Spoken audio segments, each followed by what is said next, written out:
Sometimes I'm gaining, then again I'm losing. Sometimes I'm rising, yes sir, then again I'm falling.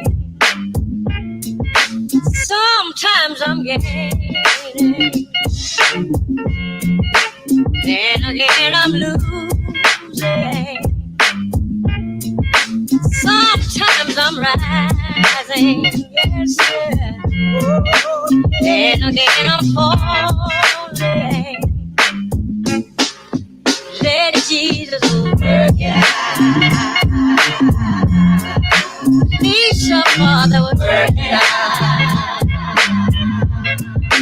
Oh, let God work it out. Need your Father would work it out. Oh, let God work it out. Need your Father would work it out. Oh, let God work it out. Oh, work it out. You work it out for Mother Lisa.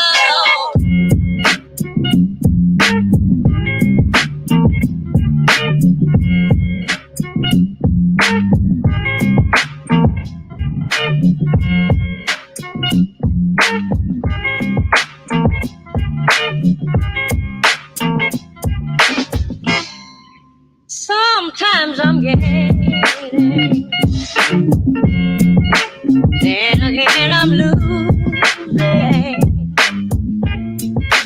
Sometimes I'm rising, yes sir, then again I'm falling. Sometimes I'm gaining, then again I'm losing. Sometimes I'm rising, yes sir, then again I'm falling. Let Jesus work it out. Need your Father would work it out. Oh, let God work it out. Need your Father would work it out. Oh, let God work it out. Need some Father would work it out. Oh, let God work it out. Oh, work it out. You work it out for mother.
Every night I lay to sleep,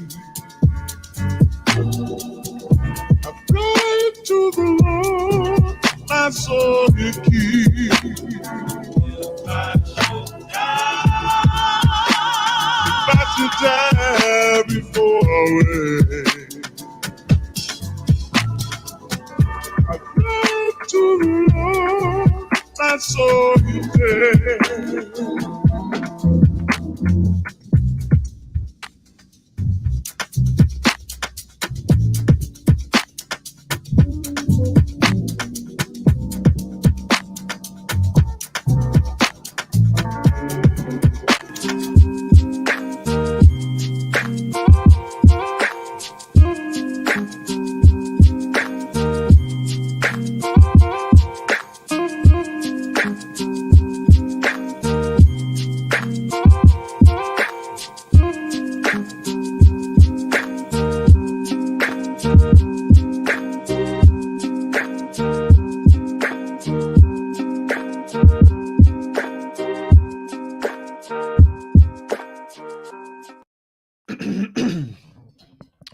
All right. Welcome back, ladies and gentlemen. This is David Patrick Harry with Church of the Eternal Logos. And today we have a very special open debate panel. Come one, come all. All are welcome, especially if we have a diverse set of opinions. Today we'll be discussing, is Halloween demonic? Should Christians be celebrating it? Is it the day of the devil? Is it a day of satanic celebration? Or is it an ancient Christian holiday celebrating the saints and celebrating those who have passed before? We're going to be diving into all this today. Again, I'll have a bit of just a brief opening monologue here to talk about a few things. And I have some articles. I have a video from an Orthodox priest. Shout out to Patristic Faith. We have a whole bunch of stuff. And then obviously today is Halloween. So happy Halloween to those who are celebrating it. And the question is, should we? And I've seen online, there's been a bit of a contentious back and forth I've seen, especially in the orthosphere, of condemning people. Oh my gosh, you let your kids dress up for Halloween, I would say, very legitimate criticisms in regards to maybe certain outfits people dress up as.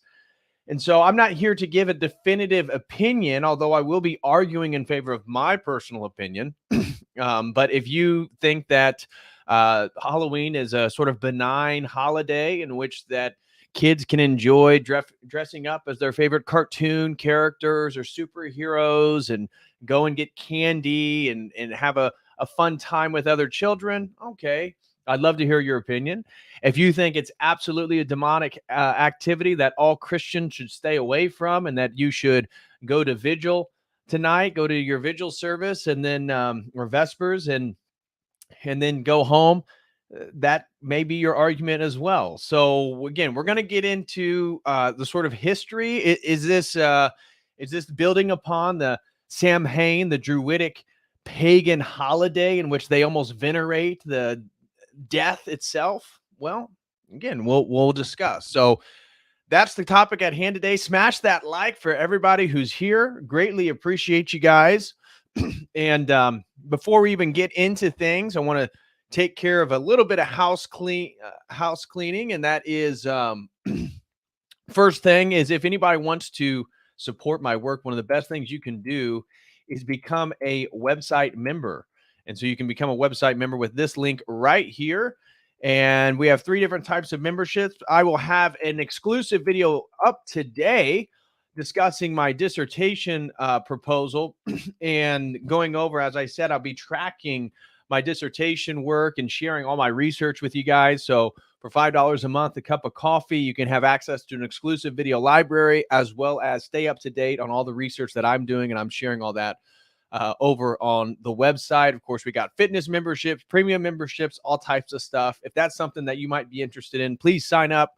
Would greatly appreciate that. Also, if anybody would like to sign up for a one-on-one session, we have some slots available tomorrow. We have one more slot available. If anybody is interested, you can sign up with this link right here.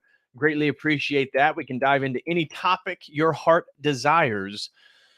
And of course, if anybody wants to sponsor a stream, they can do so with this link right here. And we do have a sponsored stream that's going to be coming up this week, and I will be doing a stream on the mystery of the Holy Spirit. So we'll be doing a little bit of a pneumatological stream, getting in pneumatology, the theology of the Holy Spirit. So that should be a fun one. That is a sponsored stream. And then we have a couple more coming up. But if you feel like you would like to sponsor a stream, you can do so with that link right there.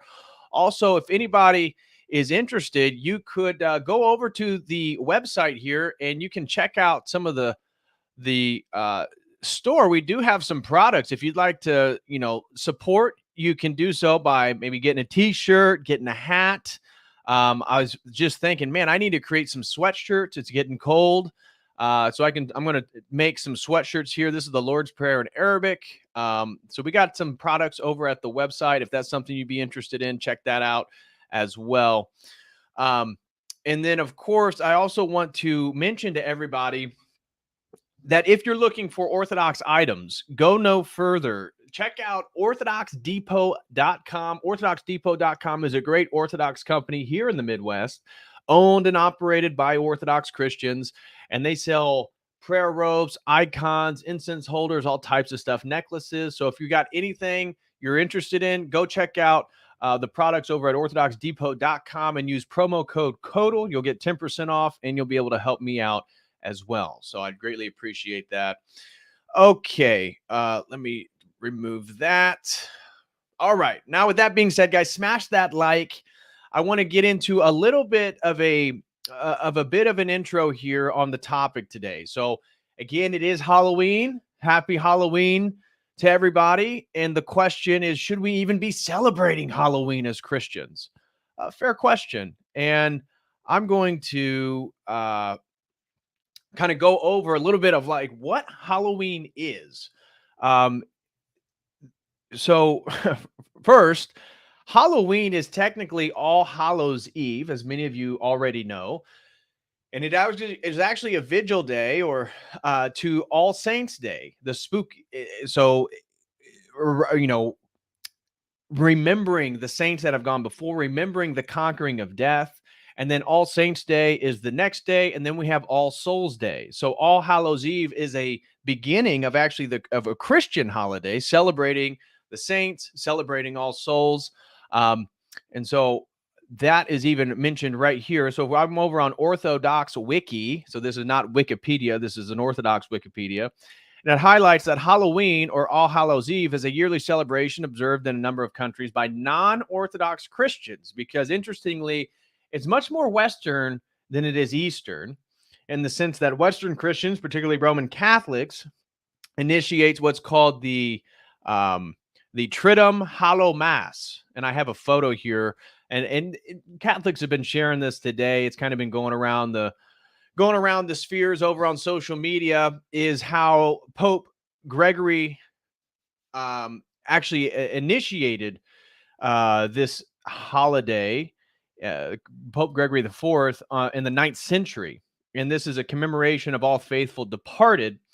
However, as we'll see, I also have stuff coming out of, for example, this Russian Orthodox Cathedral of St. John the Baptist, very much warning parents not to celebrate Halloween, and ties Halloween back to some of the pre-Christian Druidic celebrations that essentially venerated death. Now, I wanted to look at a little bit of this to kind of set the basis for, again, today's stream.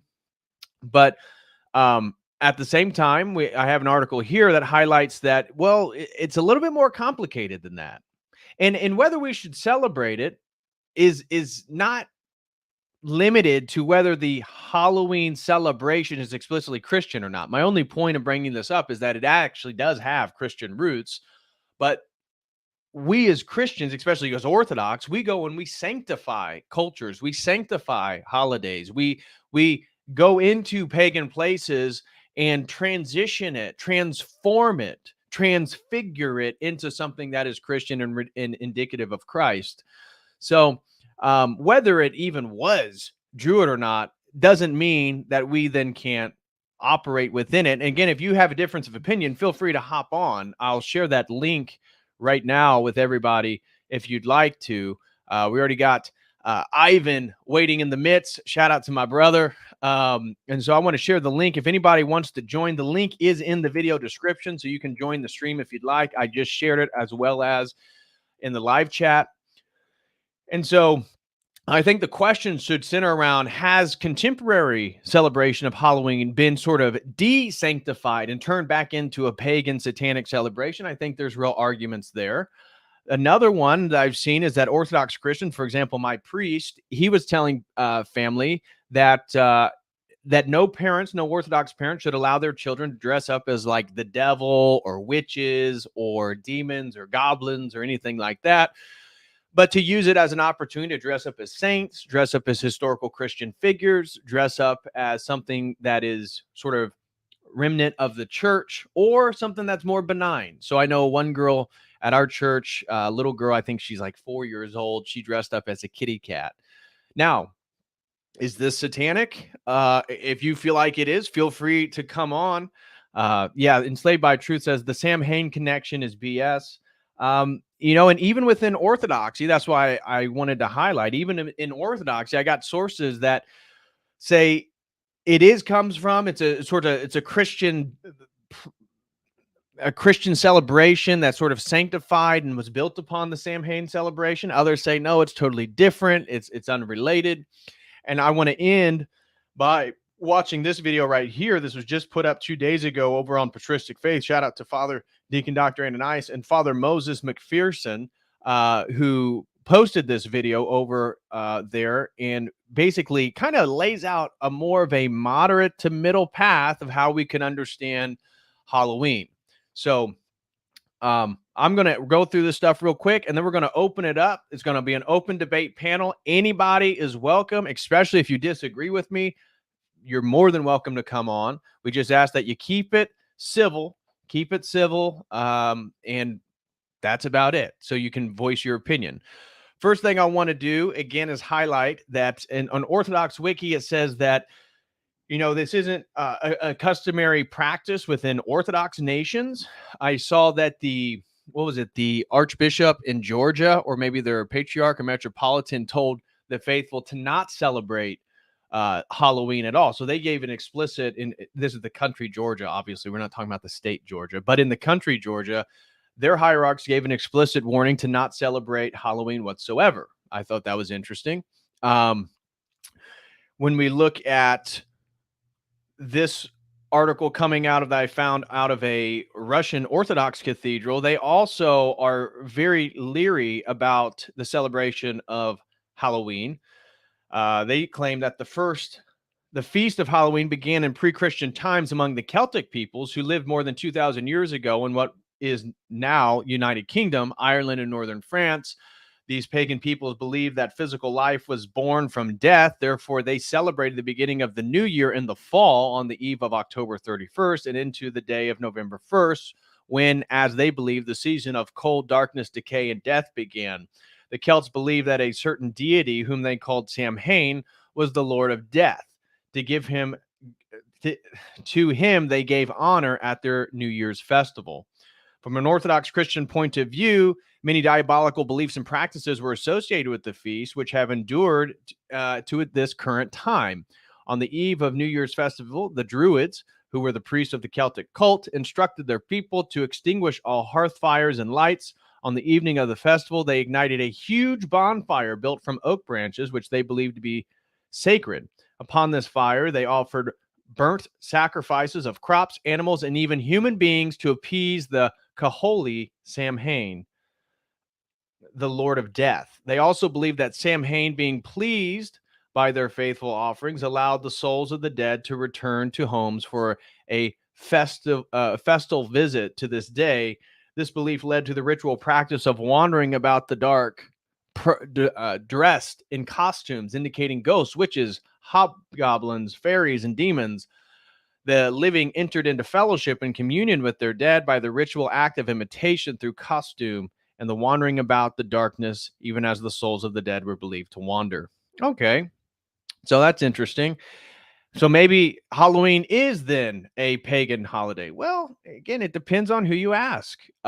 This article here comes from the Crossroads Initiative, I'm not familiar with. Father Augustine Thompson, this is a Catholic site. They say Halloween, medieval Christians or pagan Druids. Again, highlighting the Samhain ritual. That's what this is right here. Samhain. This is the name of the Druidic festival that sort of happened at the same time. Now, as I said, according for Christian tradition, we believe it to be a honoring of those who defeated death. Obviously, Christ defeats death, but those who follow in the word of Christ and the practice of Christ, those who are fulfilled can become saints, and those we honor. And so we go All Hallows Eve, All Saints Day, All Souls Day. A little bit different. According to this one, All Saints and Souls, in 988, Saint Odilio, the abbot of a powerful monastery in southern France, added a celebration on November 2nd. This was a day of prayer for the souls of all the faithful departed. This feast was called All Souls Day and spread from France to the rest of Europe. So again, as I highlighted in the Ortho Wiki site, that Halloween, the celebration of Halloween, is mostly a Western Christian thing, although I would agree that they sort of sanctified it to a degree. So now the church has feast on all those in heaven, for all those in heaven, and in those in purgatory. Now, we don't believe in purgatory. Like I said, this is a Catholic page. So it became customary to bang pots on All Hallows Eve to let the damned know they were not forgotten. Thus, in Ireland, at least, all the dead came to be remembered, even if the clergy were not terribly sympathetic to Halloween and never allowed All Damned Day into the church's calendar. So it talked a little bit. This was an interesting article. I'll share it with you guys if you want. It highlights trick-or-treating actually becoming a uniquely American holiday for Halloween. And so trick-or-treat is perhaps the oddest of the most American addition to Halloween and its unwilling contribution to English Catholics. During the penal period of the 1500s to the 1700s in England, Catholics had no legal rights. They could not hold office and were subjected to fines, jail, and heavy taxes. It was a capital offense to say mass, and hundreds of priests were martyred.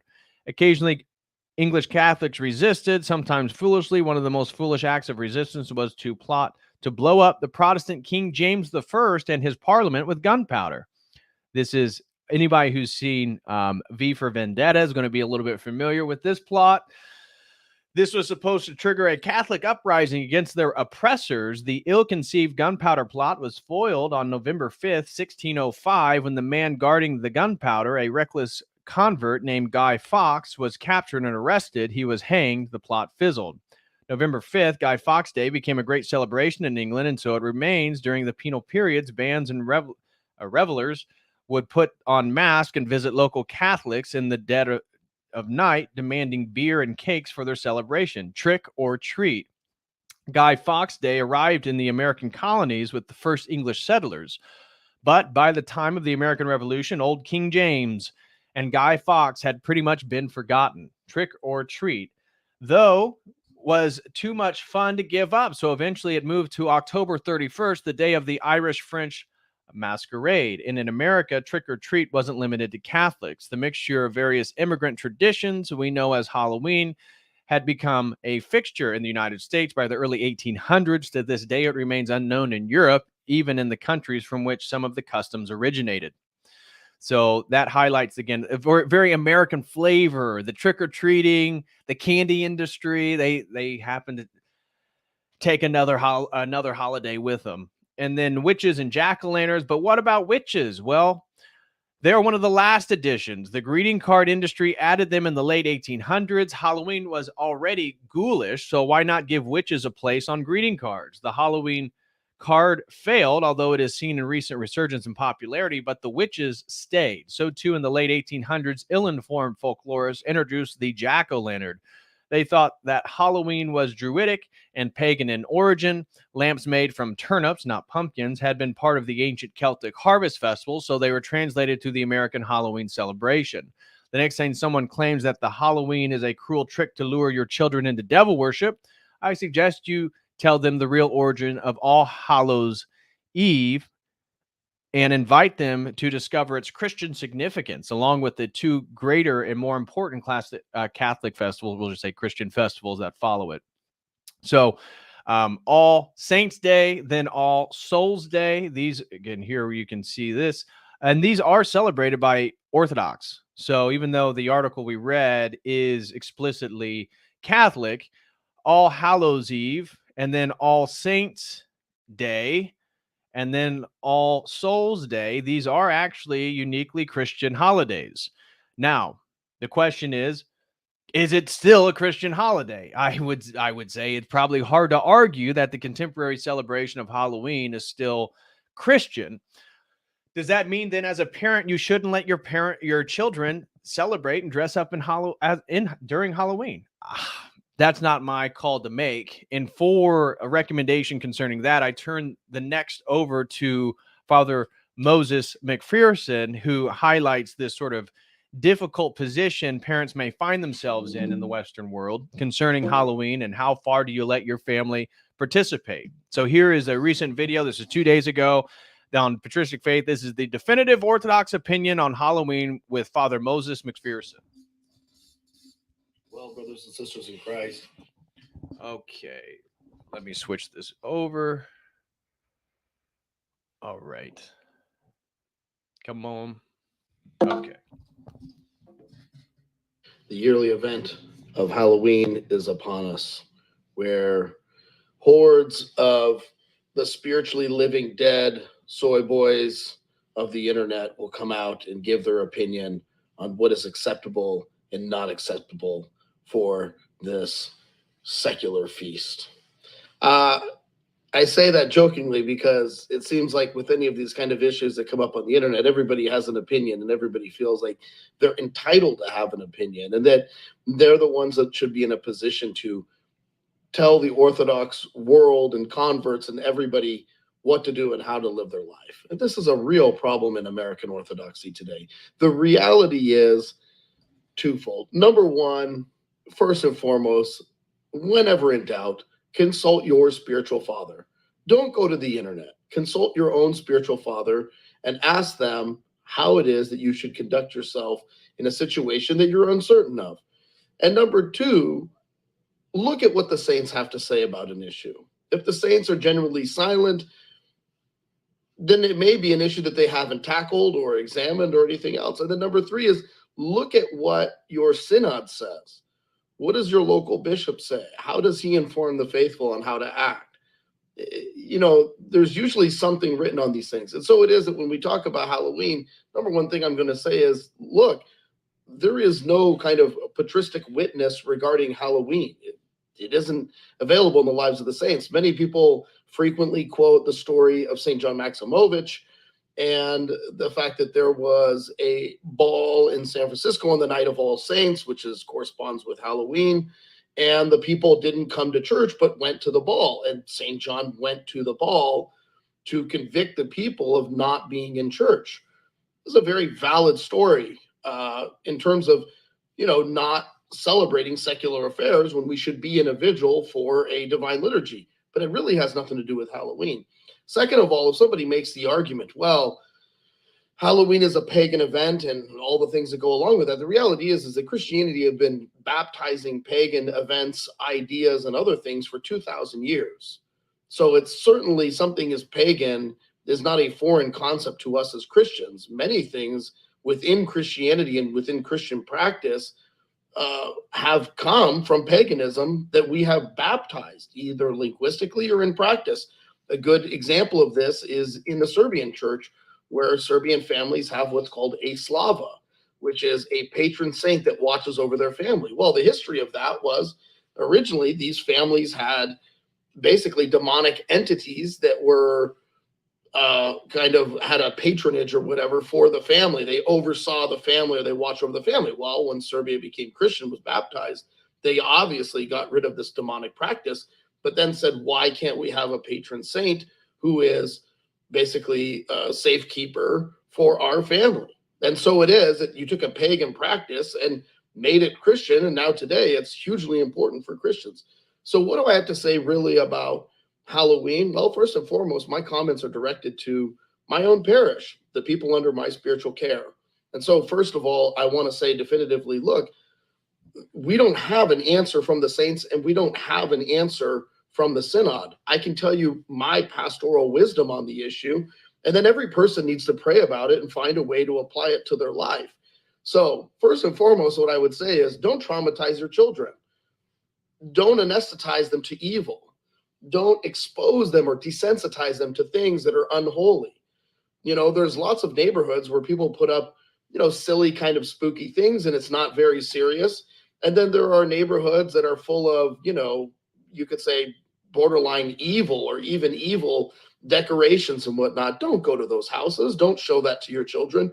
Don't expose them to those things that are kind of frightful and terrifying. There's no need for that. It's unhealthy. It's unwise.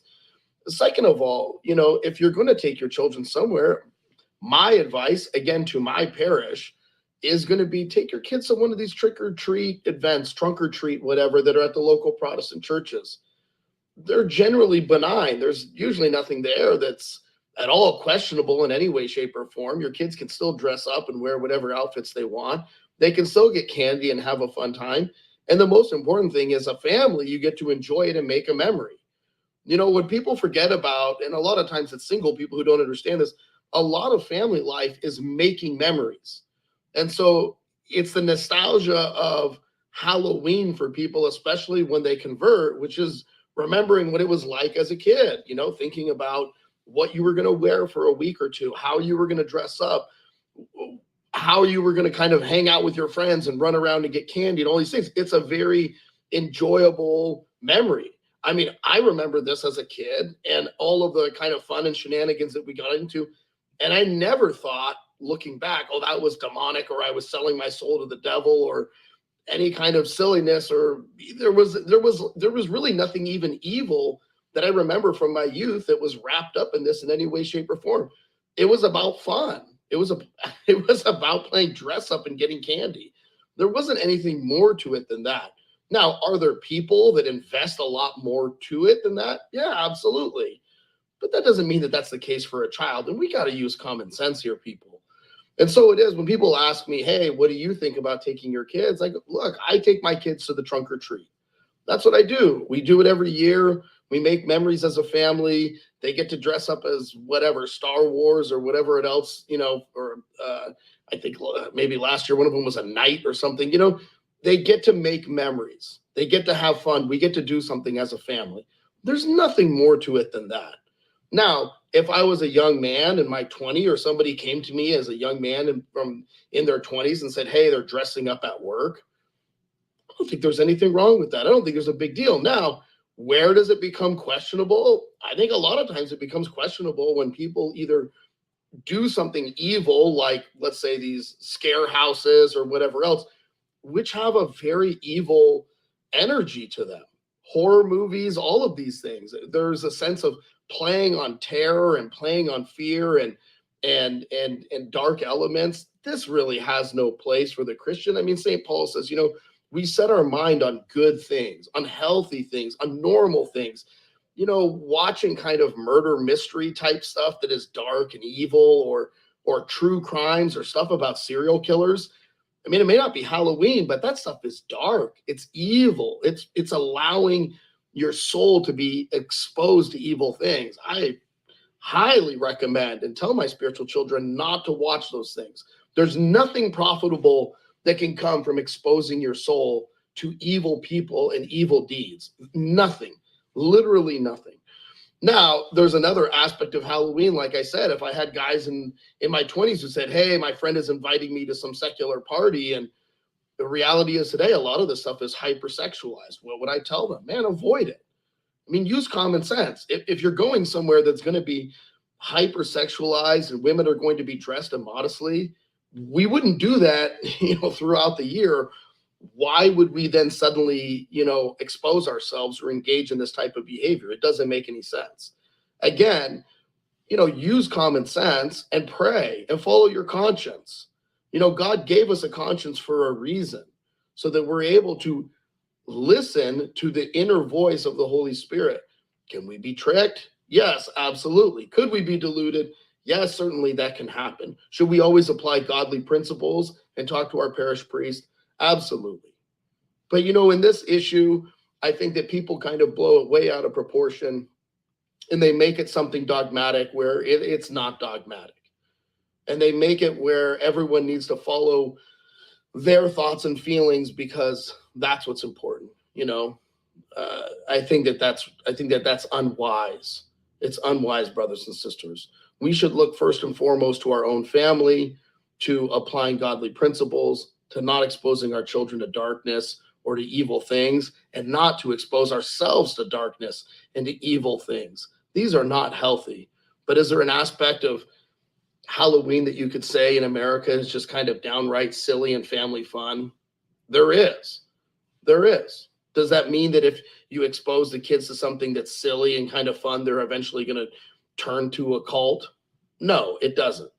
So, you know, you use discretion, use wisdom, use common sense, pray, and do things that are healthy and good for you and your family, and stay away from things that are dark or evil or sexualized or whatever else. Just use common sense. God bless. All right. And that is going to now open up our conversation. Let me bring in our brothers, Ivan, Valinsky, and Clear Vision. Welcome, guys. Can you guys hear me? Yeah. Hello. I'm going to start off. Yeah. Hello. It's been roboting a little bit. Okay. Can you hear me? Yeah, we can hear you. What's up? What's your thoughts? Oh, you can? On today? Okay. Yeah. I think Jesus said it. He said, "Be in the world and not of the world." And then if we look at Paul, where he states, you know, it's up to our conscience to eat meat that was sacrificed to idols. So I think that when it comes to tradition, whatever, it's kind of a free thing. I mean, churches, I don't know about the Orthodox Church, do outreach, you know. 1 year I dressed up as a cucumber from VeggieTales for the church.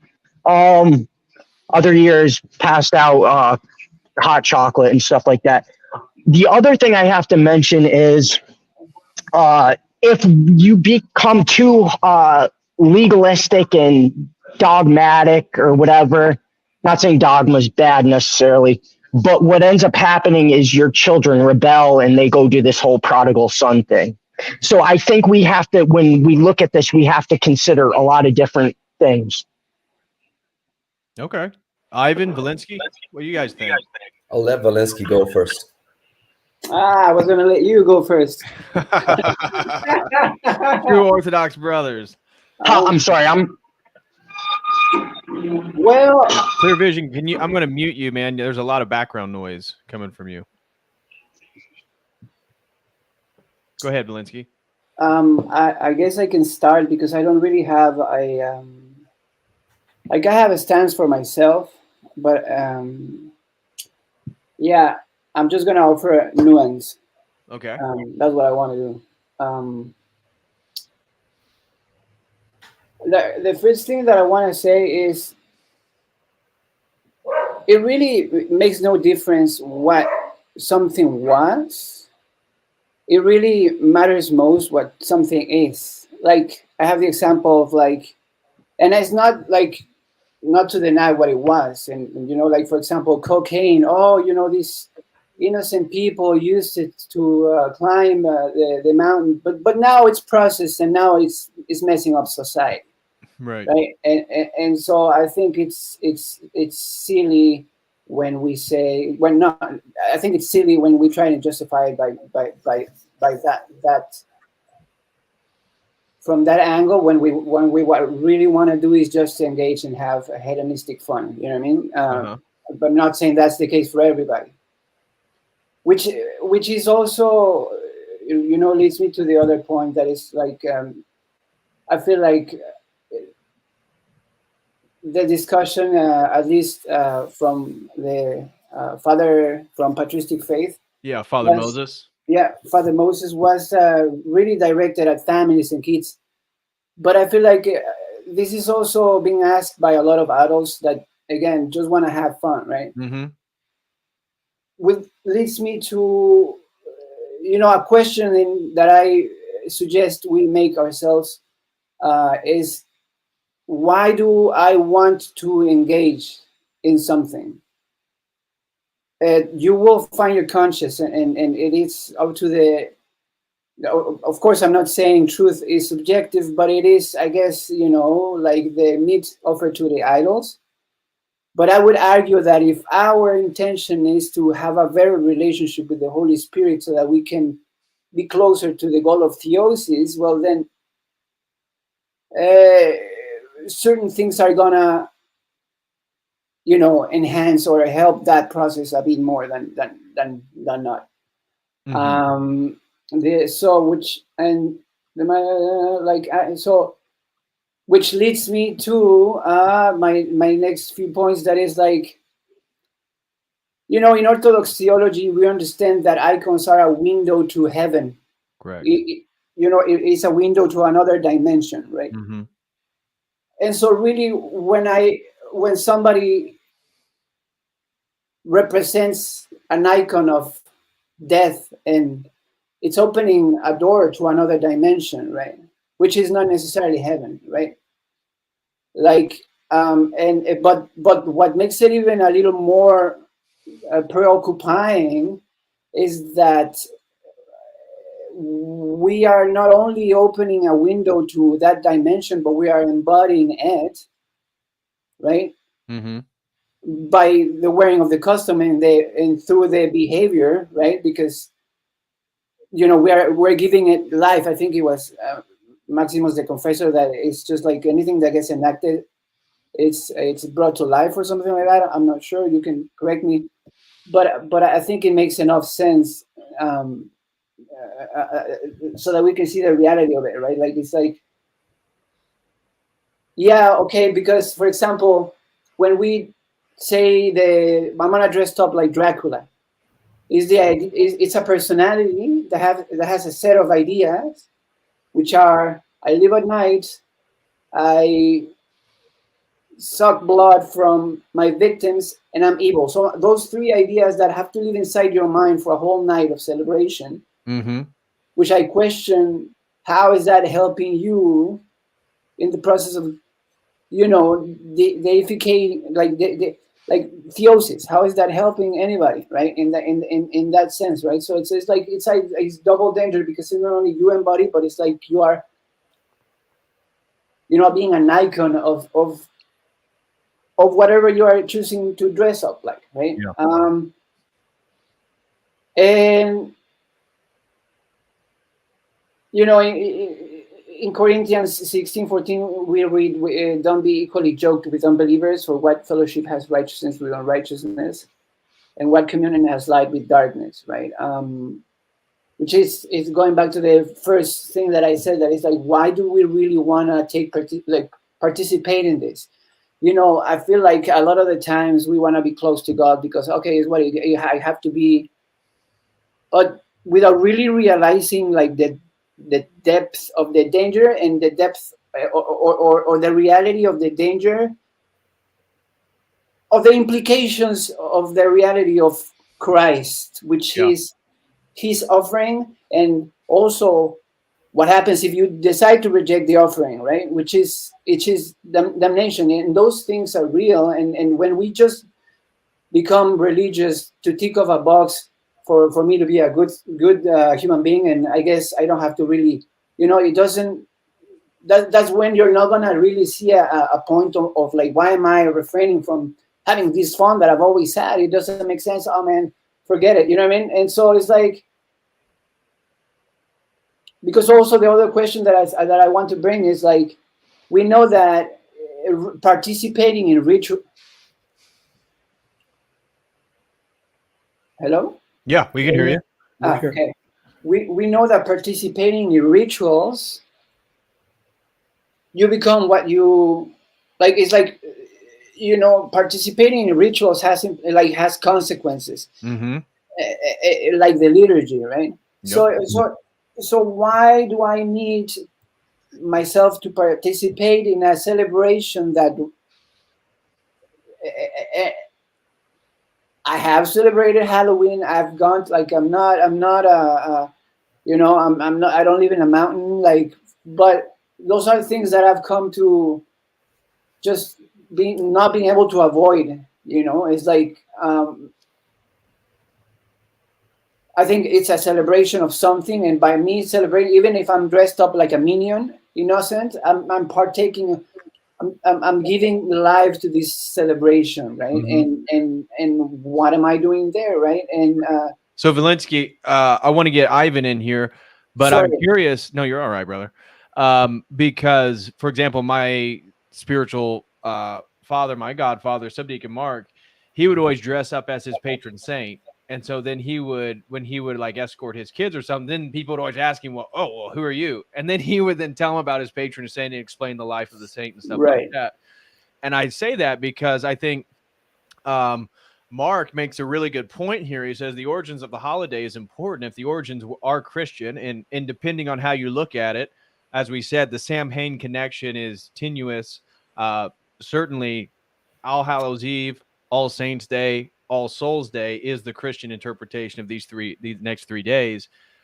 And it has been hijacked by the world. As Christians, we have a responsibility to reclaim the day for Christ. Now, I'm with you, Valinsky. I do think that in the contemporary usage, the over sexualization, I haven't gone to a Halloween party in years, but everybody knows what you get into. A lot of alcohol, potential drug use, fun, promiscuous women, scantily dressed, that type of thing. Yeah, that's no, as Father Moses said, that's not a place for an Orthodox Christian to be.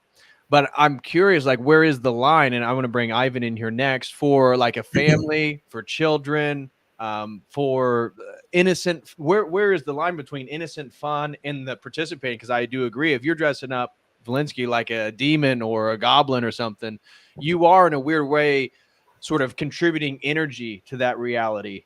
So where is that line, and how exactly do we partake in it? Because I think the total neglecting of it or trying to not participate at all, I think also is very evangelical, because orthodoxy always goes into places that are unwelcoming to Christ and Christianizes them. Generally speaking, that's how the nations be. But again, maybe that doesn't apply. I'm curious what people's opinions are. It feels like that may apply, but Ivan, what are your thoughts, brother? Well, I'd say that Halloween is a carnival, and you must allow carnivals. But a carnival is an elevation of the meat. It's an elevation of like the body. I'd say that Christians shouldn't participate in it, but they should allow it because it's a form of condescension Like we're gonna sin eventually. So if we're banning Halloween, then it would be like a very strict judgment on others. And we have to remember death. But the way to remember death is prayer, it's repentance, it's looking at our own spiritual life. Like priests wear black because they're remembering death. And there's a way to remember death that does not celebrate death. Halloween is a celebration of death.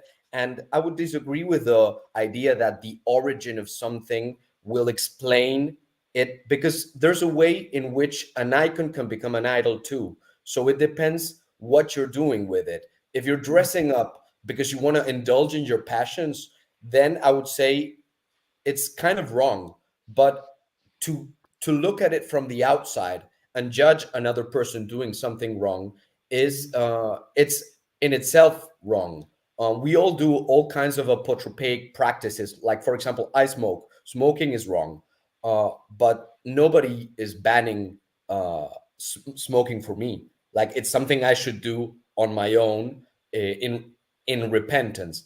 So, like at a societal level, carnivals must be allowed to happen, but they should be dissuaded. Like we should dissuade people from participating in them. And if you don't, then society kind of breaks down, because it's a moment where the spiritual realm is closer to us and it's a bit thinner. So I think the solution is not to Christianize Halloween in a sense of simply putting a stamp on it and saying it's correct, but rather it's engaging in it in a way that is always trying to remember God and remember the purpose of the flesh, the purpose of the body. Because if not, we would be Gnostics. It's akin to Saint Peter trying to deny Christ's death. We have to be mindful of our own death and our own frailties, and engage in it in a way that is humble and in correspondence to the place where we are. We're not in a place where we can say definitively, like these people are being damned because of what they're doing. It's certainly not helpful for them. And I would take a harder line than most people, but in practice, I would say we should practice some mercy. Well, that's a really, I think I agree with aspects of both you guys. I think we're kind of all on the same page. We had a few super chats come in. Want to thank First Person Q for gifting a membership. Mela, thanks you very much. God bless you, brother. Thank you for your generosity. And then Felipe threw in 5 and said the most disgraceful thing in Brazil is carnival. Yeah, I've heard that gets pretty wild. It's probably a lot more like Mardi Gras here in America, in New Orleans. It's which is explicitly in relationship to the contacting of spirits and stuff like that. A lot of voodoo, a lot of magical practices in New Orleans.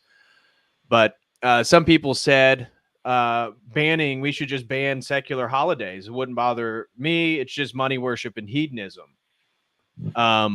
What are your guys' thoughts on that? Should we just ban these holidays? I mean, as I said, I think there's opportunity. Oh, we got another gentleman here. Welcome, Philaret. It seems like there's opportunities to utilize it to spread Christian messages. So that's why, like my godfather, he never allowed his kids to dress up as anything that would be associated with demonic or explicitly magical. And then he always used it as an opportunity to dress up as a saint. I'm not telling people they should do that. This is all about, it's an open debate and conversation. But, you know, what do we do about children? I don't know how much this would influence, but a child who had parents, and I have seen this, where they are overly zealous in certain ways, there's then a counter reaction to that as a child gets into adulthood.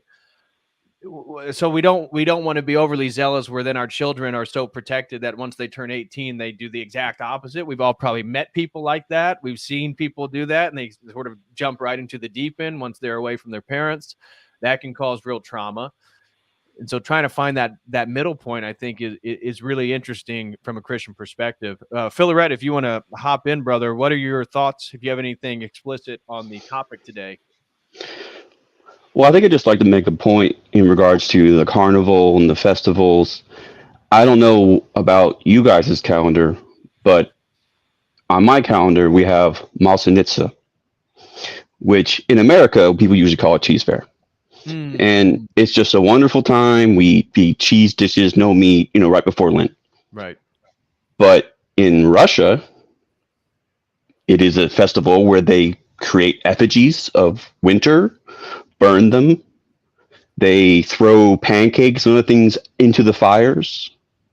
I mean, these are practices that are allowed, maybe not encouraged, but allowed in the entirety of Russia and I'm sure other places.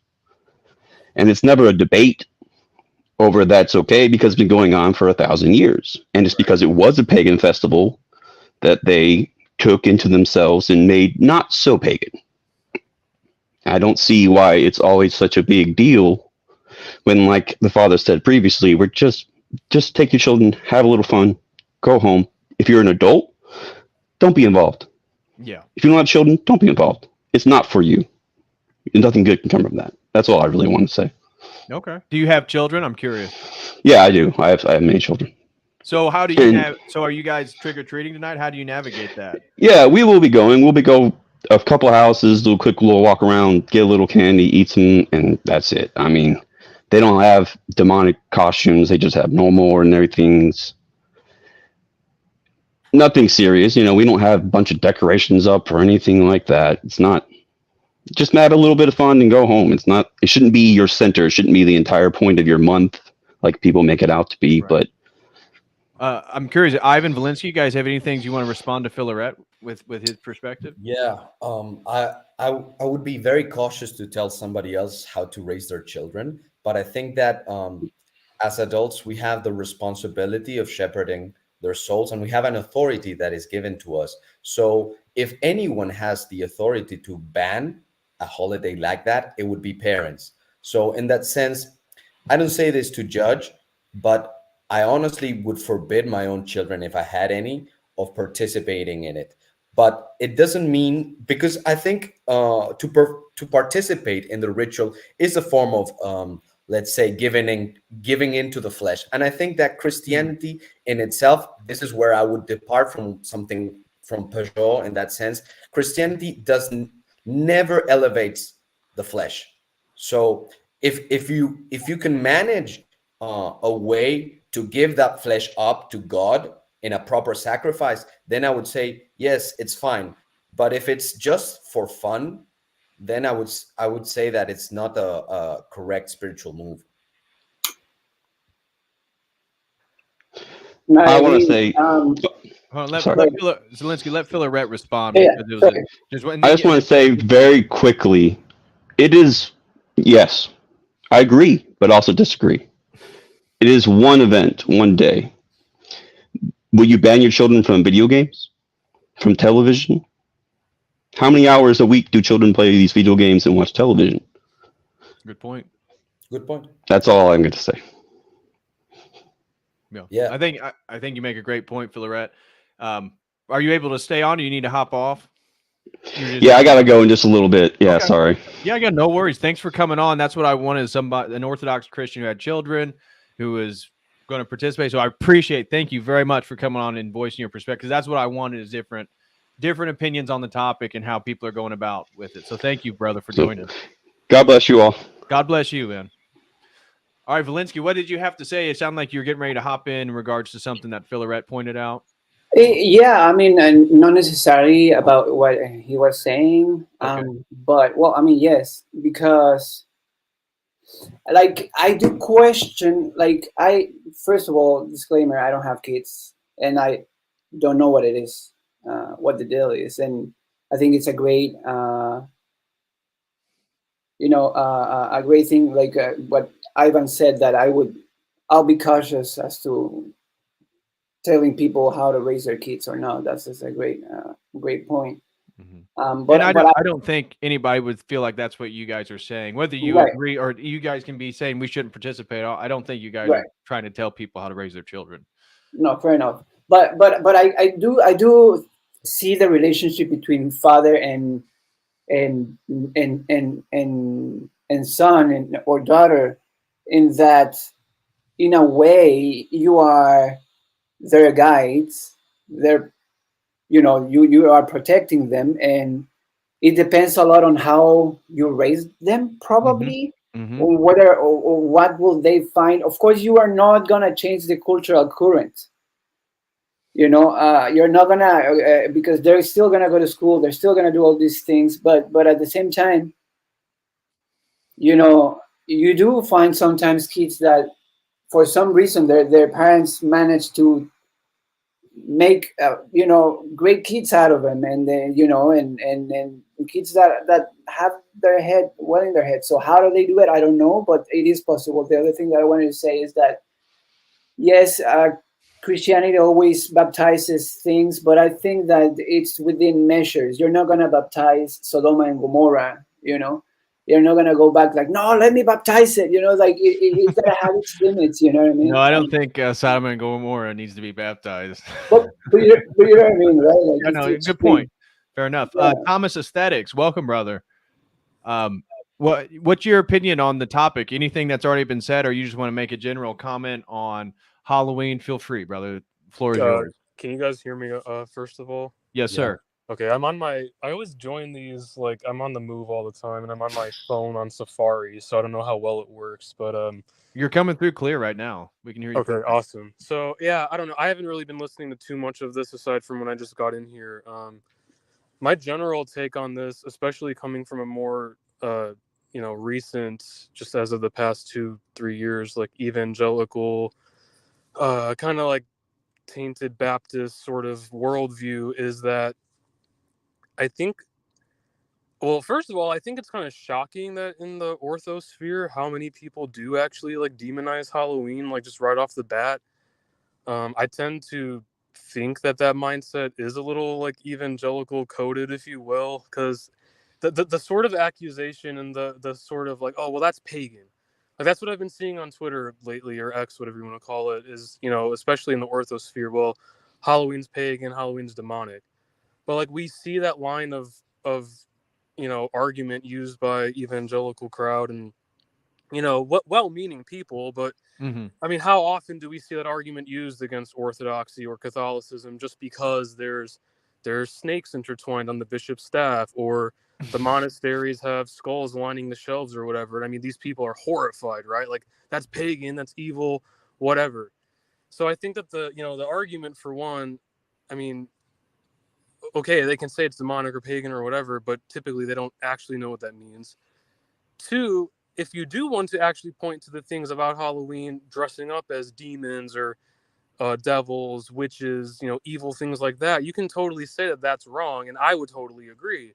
And that's where I think the principle of baptizing, like we've heard and what Father Moses said, like how we have the Serbian tradition of taking a patron saint for the family. Yeah, the Slava. I just think, like, dress up as saints, you and the whole family, carve Orthodox crosses and ICXC Nika, Jesus Christ Conquers, carve that into your pumpkins.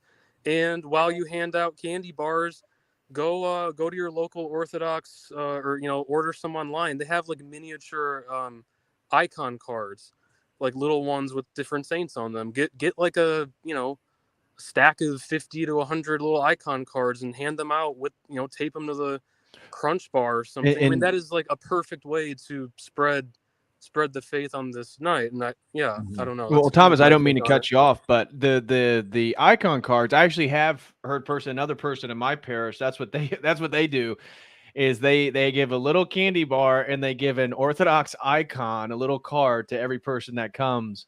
And they said that the last couple of years they've had little kids come up and they're really excited to get their Orthodox card because they keep them.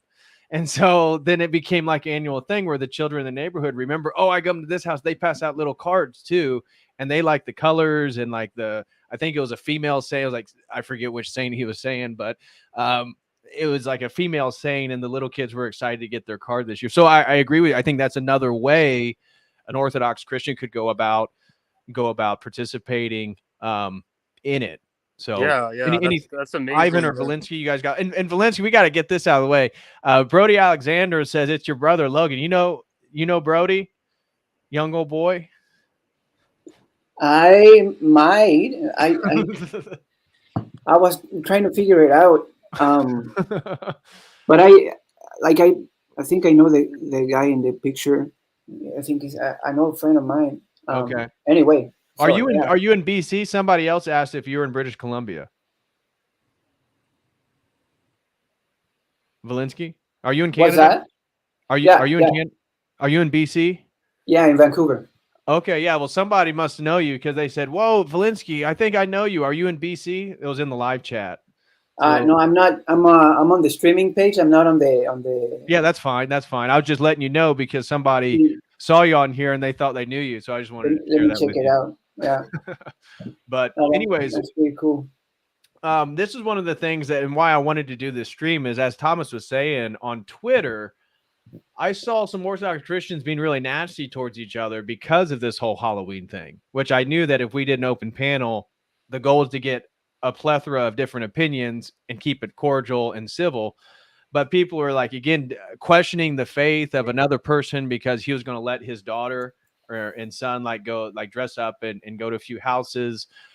So it feels like this is a bit of a polarizing topic in some of the more traditional Catholic and Orthodox spheres and evangelical, if you will. But yeah, Ivan Zielinski, you have anything to respond in regards to what Thomas said or take it in a new direction? Feel free. Yeah, I think I kind of disagreed with a whole framing that like we could somehow, it's kind of a fallacy to say that because Protestants say this, then the Orthodox position, which seems similar, it's the same thing. I think that's kind of a fallacy. And I would say we're talking about the directionality of our souls. Like we can, in a rational sense, we can argue that we have to be mindful of where people are at, but we can never justify like people going on the opposite direction, like going down. It doesn't matter where you start. That what's important is that you are constantly moving up. So in that sense, I think that the more severe people are technically right, but the question is a question of how you apply it. It's a question of economia. Like, are you gonna prevent an alcoholic from communing? They might have just like repented and like, and that should be enough, even if they relapse afterwards. So the question is where we're going, not where we are. So it's a, in the same way there's a lot of let's say condescension on the part of God for us to do all sorts of things in the right, in the proper context. Like we're all fallen. So although the more hardliners are technically correct, I'd say it has to do more with the directionality. And I see a lot of people, especially Orthodox Christians, especially Cradle Orthodox, who are simply content at where they're at. But if you read the fathers, you would know that you're never staying at a place. You're Right. either moving forward or backwards. Right. That's a great point. I want to welcome Sean and Chase Haggard. They just hopped on. God bless you, brothers. You guys got comments on anything specifically said or the general topic? Feel free, Chase or Sean. Yeah, I apologize. Is there noise, like bad background noise? Because I am driving, and if there is, I'll hop off. No, it's not too bad. We heard Okay. we heard some brake pads, but I think we can hear you pretty clear. Hey, and brother, thank you so much for becoming a fitness member. Looking forward to talking a little fitness here the first Monday of November next week. Yeah, I'm excited. I'm excited to learn, about how much the bicep injections cost and how much right. the chin shaving is gonna hurt. I know you were telling me the first couple of weeks of them shaving and elongating your chin, it itches a little bit, but it's worth it. That's right. On the topic, I think, and I just joined in the stream. I'm just getting out of work and getting a little bit of snow here in the Midwest. So I'm just driving home, but I think that things definitely need to be defined. Of when you say, "Oh, are you celebrating Halloween?" Does that mean, "Oh, you're celebrating just the exact secular, things that people go and do"? Because if that's what you're doing without any contextualization with children and stuff, I think that can be an issue. I think it is silly to questions of the faith of someone and their devoutness. Right. But you could make the same argument of, "Oh, you're celebrating Christmas." and you're buying presents for your children, now that's instantly all secular.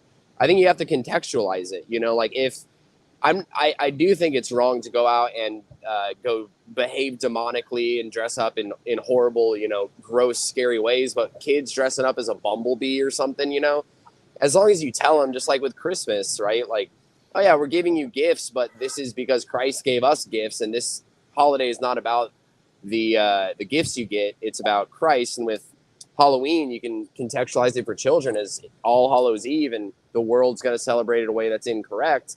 And we're celebrating it as the victory of the saints over death. Right. Yeah, great point. Hey, Father Deacon Dr. Ananias, welcome, my brother. How are you? Hey, guys. Good to see all of you here. We played Father Moses's video to kind of set off the conversation today. So I appreciate you posting that. And glory to him becoming a new member. Glory to him becoming a new patristic faith member. That's awesome.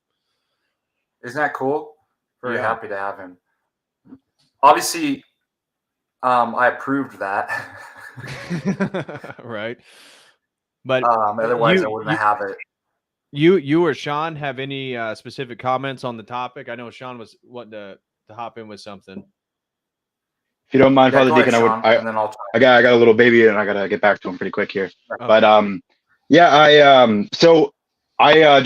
was thinking if David, you guys might be interested. There's an interesting poem. It's not very long. Okay. By Charles Baudelaire called A Hymn to Beauty, which might be kind of interesting to this. Can everybody hear me?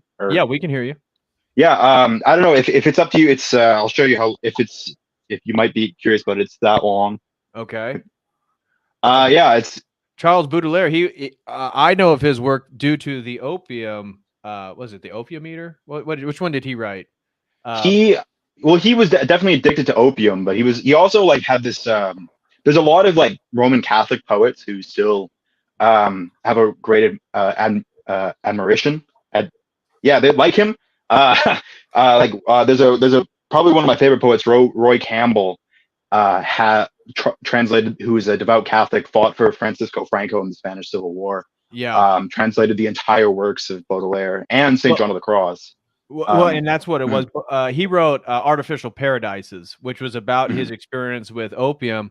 And one of the things I liked about Charles Baudelaire is, out of all the people that talked about cannabis use during the Victorian period or opium, or even into the 20th century, he was the only one that said that it was not beneficial to you spiritually whatsoever, and that it was something that clouded the mind, that it increased emotionalism, that it didn't bring you closer towards whatever this transcendent realm is, despite him having a serious problem with opium eventually.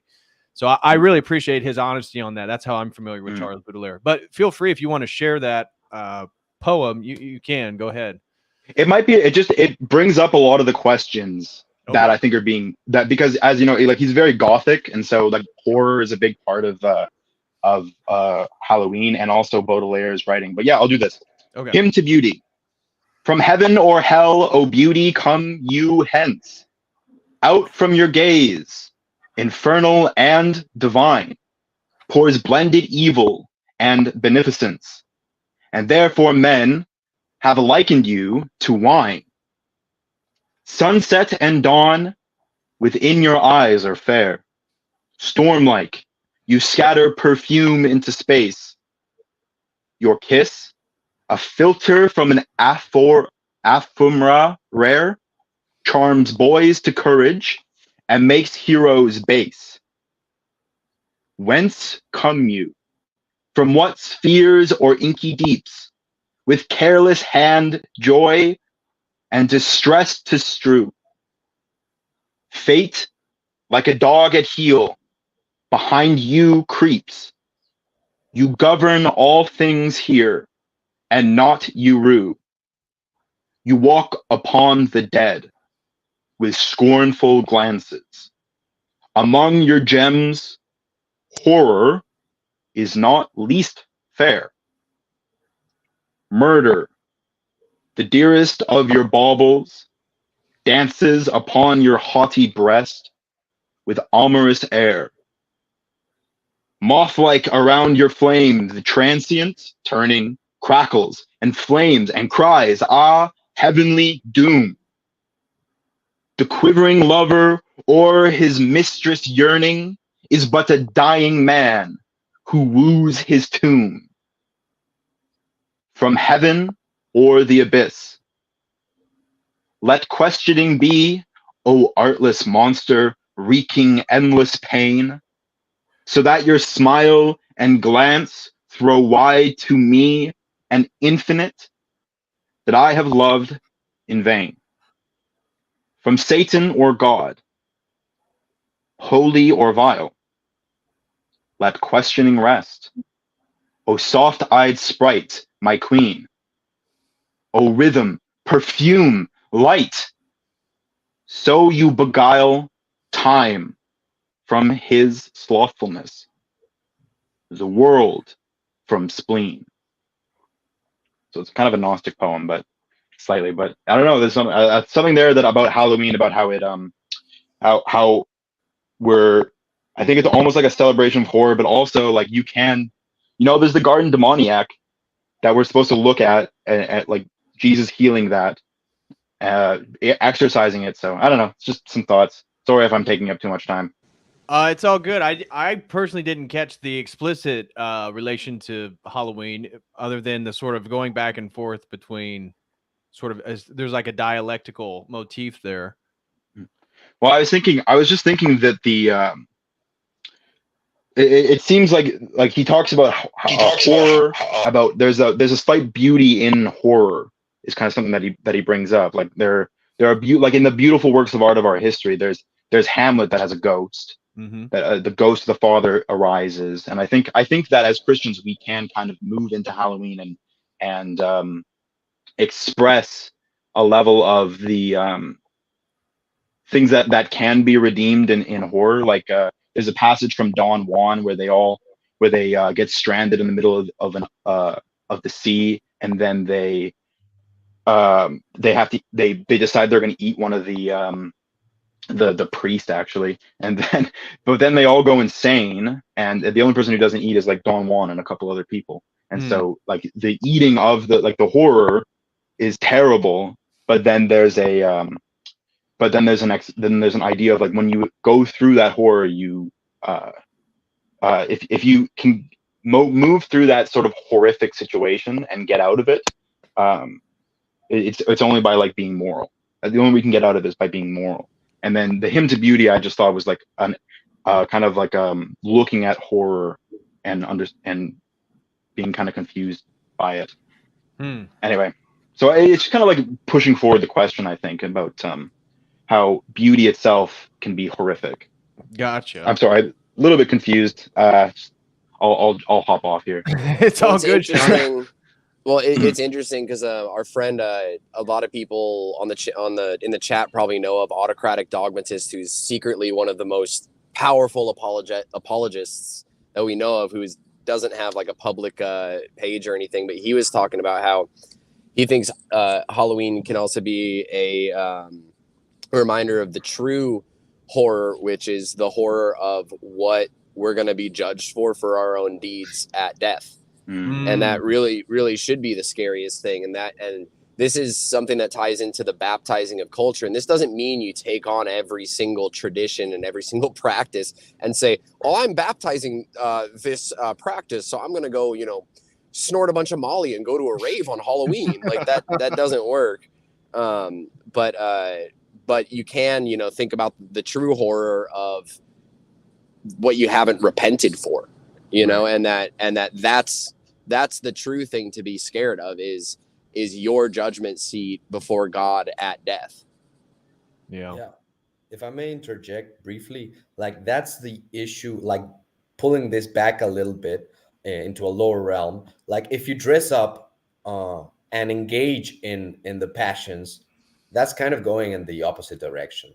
Like if you're planning to repent by doing something you should be repenting of, then you're doing it wrong, brother. So in that sense, that's what I would that's why I would go against what Father Moses said about it being not such a big deal if you dress up during Halloween. Obviously, it depends what you dress up off. Like if you dress up as a saint, maybe that's not such a bad thing. But if your kids are dressing up as monsters, then you're actually participating in Halloween, despite whatever misgivings like or excuses you want to make about it. Well, doesn't it also depend on one's internal disposition? Just like I can tell a friend, or like, let's take my godson for example. Thank God he is not an idiot, but let's say he's being an idiot in some things that he's choosing to do, right? And I lovingly go to correct him as his godfather, and I say, stop being a total dingus. And my internal disposition is to correct him. But if I said stop being a total dingus and my disposition is to hurt him, then I would have to repent of it. It's not a one-to-one easy thing of saying, oh, this nuanced thing, automatically it's something you're doing that you should repent for. Our internal disposition is going to be heavily that's the breaker of it, you know? I would also add too, one second, let me turn my mic on. I would add too, I think there's a conflation between pleasure and passions. We're not Manichaeans. And so. Oh, Father, we can't hear you now. I think when you turn on your mic, select it for StreamYard. We heard you, now you're muted. Or at least we can't hear you. You're not muted, but we can't hear you. On the settings, if you click settings and then go to audio, you can select your microphone.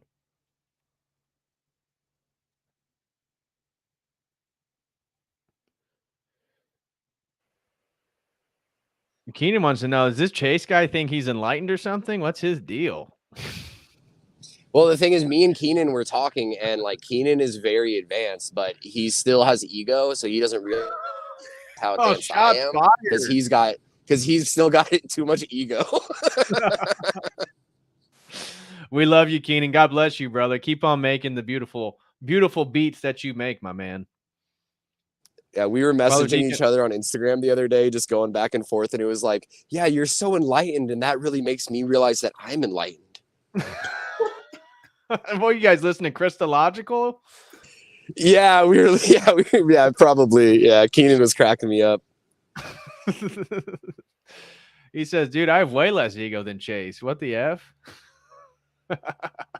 Well, while Father Ananias is fixing his mic, I just want to bring up that Father, congrats on your. Go ahead, Chase. I was gonna say congrats on your massive stream the other night. You had like 900 live viewers or something like that. Congrats. Thanks, brother. That was crazy. Yeah, it reached over 1,000. I don't know what happened. People must really like Tucker Carlson because it happened out of nowhere. It was like 80. It was about 140, 190. And then all of a sudden it just started shooting up by like 50 people every like 10 minutes. I was like, oh my gosh. So I do appreciate that. Father Deacon, you get your mic fixed? Goes to show, sharing your streams and sharing Patrick's work around and stuff, it's definitely much appreciated and helps him out a lot. It does. It really does. Father Deacon, we still can't hear you. If I might chime in before letting Scott speak. I think that it's fair to differentiate between pleasure and the passions, and that's really not what I was aiming for. But I think it has to do with timing. Like I'd say that this is a moment for repentance rather than indulging in the carnival. So if you take that view, it's not that having pleasure or even entertainment is bad in itself, but rather that. Oh, we hear you now, Father Deacon. We got you. Yeah. Go ahead, Father. Well, I mean, I guess I'd push back, and I don't think Halloween per se is a carnival,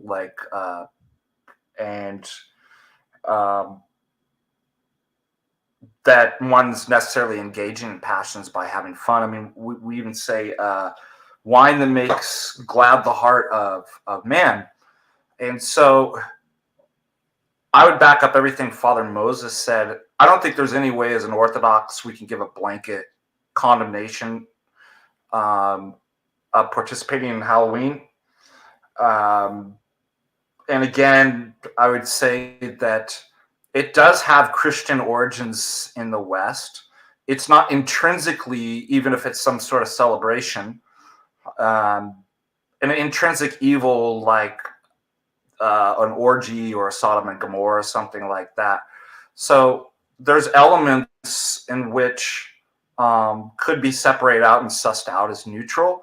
There's obviously some demonic elements that, as Father said, you should not be engaged in at all.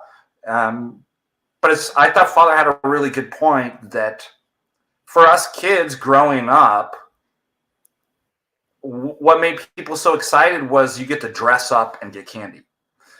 And that in itself is not something that's bad. What worries me more, actually, I think is actually far more dangerous. And I'm seeing this online, and I did this at the men's retreat too, is what's far more destructive in orthodoxy is what I wrote my paper on, the unholy trinity, hyperdoxy, orthospurgism, and hyperrigidity. That this kind of very, very statutory and rigid to the nth degree, everything's evil, you don't participate, it's almost these kind of monastic standards that applied, the rules applied at the nth degree everywhere to everyone at the same time, is far more dangerous and more destructive than Orthodox participating in Halloween. St. Ignatius Brankovinov states, "Be merciful to your soul in her infirmities. Excessive strictness distracts from repentance and leads to depression and despair." St. John Climacus says, "The devil is crafty and can deceive even those who are vigilant and strict in their asceticism." St. Isaac the Syrian says, "Do not be too strict with yourself, lest you be overwhelmed by despair." And this is really kind of what I'm seeing, especially online, is that, it has to be just rejected outright whole. There's no way that you could actually participate in this. Everybody should be praying the hours all night, right? And as clergy, we're watching whatever bad things somebody might get exposed to on Halloween. It's this sort of prelist that is far more destructive. And isn't that exactly what the devil is going to actually do? He's going to masquerade as an angel of light and be like, "Isn't this so holy? You could be so holy. You can jump up on the ladder to here, and then you'll prove to, God, your neighbor, and yourself that you're really serious about your faith." Now, because we're just dealing with this as clergy so much with people, that's what I'm really worried about. So I would just back up everything Father says. Wholesale, you can't reject it. It has Christian origins. There's elements that are fine, that could be appropriated. Don't expose yourself to evil. Rely on an informed conscience and go to your priest. We don't, is both Bishop Maxim and Metropolitan Jonah have, we do the prioritization. We don't have a philosophy and set of rules. We have a life with Christ. We have a personal relationship. All the dogmas, even the infallible dogmas that are in the councils, that it's an emergent phenomenon from a healing relationship with Christ. And so the priest can never just simply look at canons and apply them everywhere at the same time, because that's not a therapeutic model. And as you brought up, well, guess what? What if you're an alcoholic? Would you say, go to a party where there's probably not? Don't expose yourself to that. If you have a problem, if it's causing, and I'm always looking at that, what are the effects of that? If I'm seeing that it's affecting a parishioner or an Orthodox Christian in a negative way, it's pretty easy. It's like, don't do it. Maybe it's better you don't go to. But again, I can't wholesale say that it's just entirely evil and there's no way that you could ever participate in any element separating these selves out. Does that kind of make sense? It's a nuanced, it's a defense of what Father Moses was saying. And again, each person and each situation has to be looked at. And the way that, as far as prioritization, go talk to your priest. Mm-hmm. And I'll tell you what, the last couple days did I get some hate on Twitter. Do you know why? I had this crazy idea that you shouldn't listen and get your theology from random anonymous accounts on Twitter who cherry pick canons and the church fathers, sola patristica. But rather, you should actually be plugged into a real community with a face-to-face priest who you're reading the fathers in an incarnational Trinitarian community. I didn't say never read the fathers. I didn't even say that you can't at times read the fathers alone. We do it all the time. But do you see you're plugged into a real incarnational, you have a guide. So I was accused of, you're a gatekeeper. I don't need a guide because these texts aren't esoteric. Well, it's a really kind of Protestant mindset, isn't it? Right. I could just read by myself, alone in my room, detached in an abstract world from any kind of real communication. Who would tell you that? To be by yourself, do it all by yourself because you're smart enough. That should be the warning sign right there. That's the devil. And so, like I always say, talk to your priest. Are they infallible? Are they infallible gatekeepers? Your clergy are gatekeepers. It's just order, right?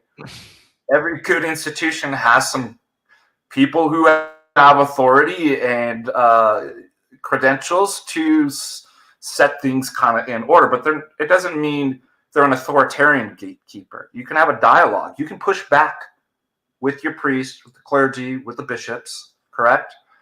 Well, for some reason, that caused people to lose their mind. And I got some real hate this last couple days. But I stick to it. That's my advice, that, yes, you can get things right by yourself, reading, but it's not an effective way, correct? Right. It's not the prescribed way in the church. And my analogy would be, could you figure out surgery from reading books? Yeah. Without interning and learning how to do surgery with somebody who's more advanced, who knows the art. Sure, you could. I don't think that's very effective, and I would never prescribe that. And I doubt anybody would actually, if they had to have heart surgery, go to somebody that says, well, I've never interned or had kind of a teacher to guide me through this because I have the internet and I read this stuff, and now I'm going to do heart surgery on you. Yeah. I stayed at a Holiday Inn. So I want to bring Scott into here. He's been patiently waiting. I just want to answer. We had a few super chats, a couple. Again, Young Old Boy said, overwhelmingly happy now. God bless you, brother. Thank you for the $2 super chat. And he threw in another one, said, from hippie days in Calgary. This was to Valinsky. I think they know each other. And then Nick says, 202 euros, says pushing back is gay. That's not a very good argument. And he threw in another $2, says, who cares if it is demonic? It's awesome because it's racist. So we're not dealing with a high IQ individual there, apparently. Couple dumb comments, but I do appreciate your €4 donation. Thank you, brother. And then over on Dono Chat, if anybody wants to show some love, please super chat using the Streamlabs or the Dono Chat link. $5 by an anonymous, no message over on Dono Chat. Thank you, anonymous donor. And then $10 comes in from Laeth, who says, ex-Muslim here, currently becoming an Orthodox Christian. God bless all you guys. Well, thank you so much, Laeth, and God bless you, and glory to God on your conversion from Islam to Orthodoxy. Scott, you've been waiting, brother. We want to hear from you. What's your thoughts, man, on anything? You can take it anywhere. The floor is yours. Hey, yeah, thanks for having me on. Is my connection okay? You guys can hear me? We can hear you. Your video lagged a bit. I'm hearing myself quite loudly. You have the... You got to turn YouTube. Yeah, turn YouTube off if you're on YouTube. But anyways, go ahead, Scott. I shouldn't be on YouTube. Is the echo still bad? No, it's good. No, I don't hear. Okay. No, I don't hear. Well, it's the yeah, feedback I do. from your mic. Yeah, it's the feedback. Yeah, it's the feedback. Anyway, go ahead. Okay, I'm sorry. I'm on my cell phone. I'll be quick. I definitely can't follow up Father Deacon Ananias. I'm not qualified to do that. I did just want to chime in because I'm Orthodox and I'm a father of two. My kids are going to be dressed up as Pokemon today. Lots of interesting comments from the practical to the metaphysical. I just was thinking about something I heard Priest Monk Cosmos talk about, which is along the lines of that the imagination is one of the main avenues for demonic inspiration and deception, especially in our world today. So just on a practical level, having those, one-to-one conversations with your children, there are definitely boundaries that shouldn't be transgressed as far as dressing demonically or vampirically or something along those lines. I'm not advocating that people watch Harry Potter or Pokemon or anything like that, but to ban your kid from engaging in a secular holiday is really unrealistic. And I'm not trying to be mean, but anybody who thinks that they're going to do that with their kids, I just, I don't think that's going to work unless you're just, anyway. So that's just my 2 cents.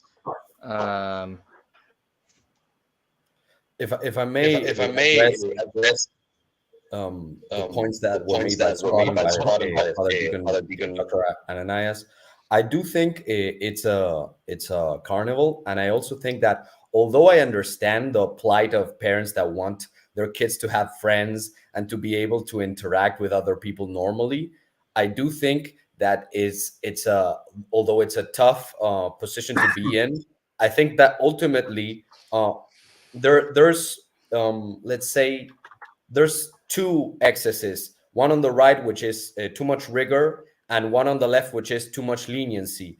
And at least from my experience, kids that experience parents that were too lenient end up leaving the church because it's boring and they don't understand let's say the importance of liturgy, the importance of faith.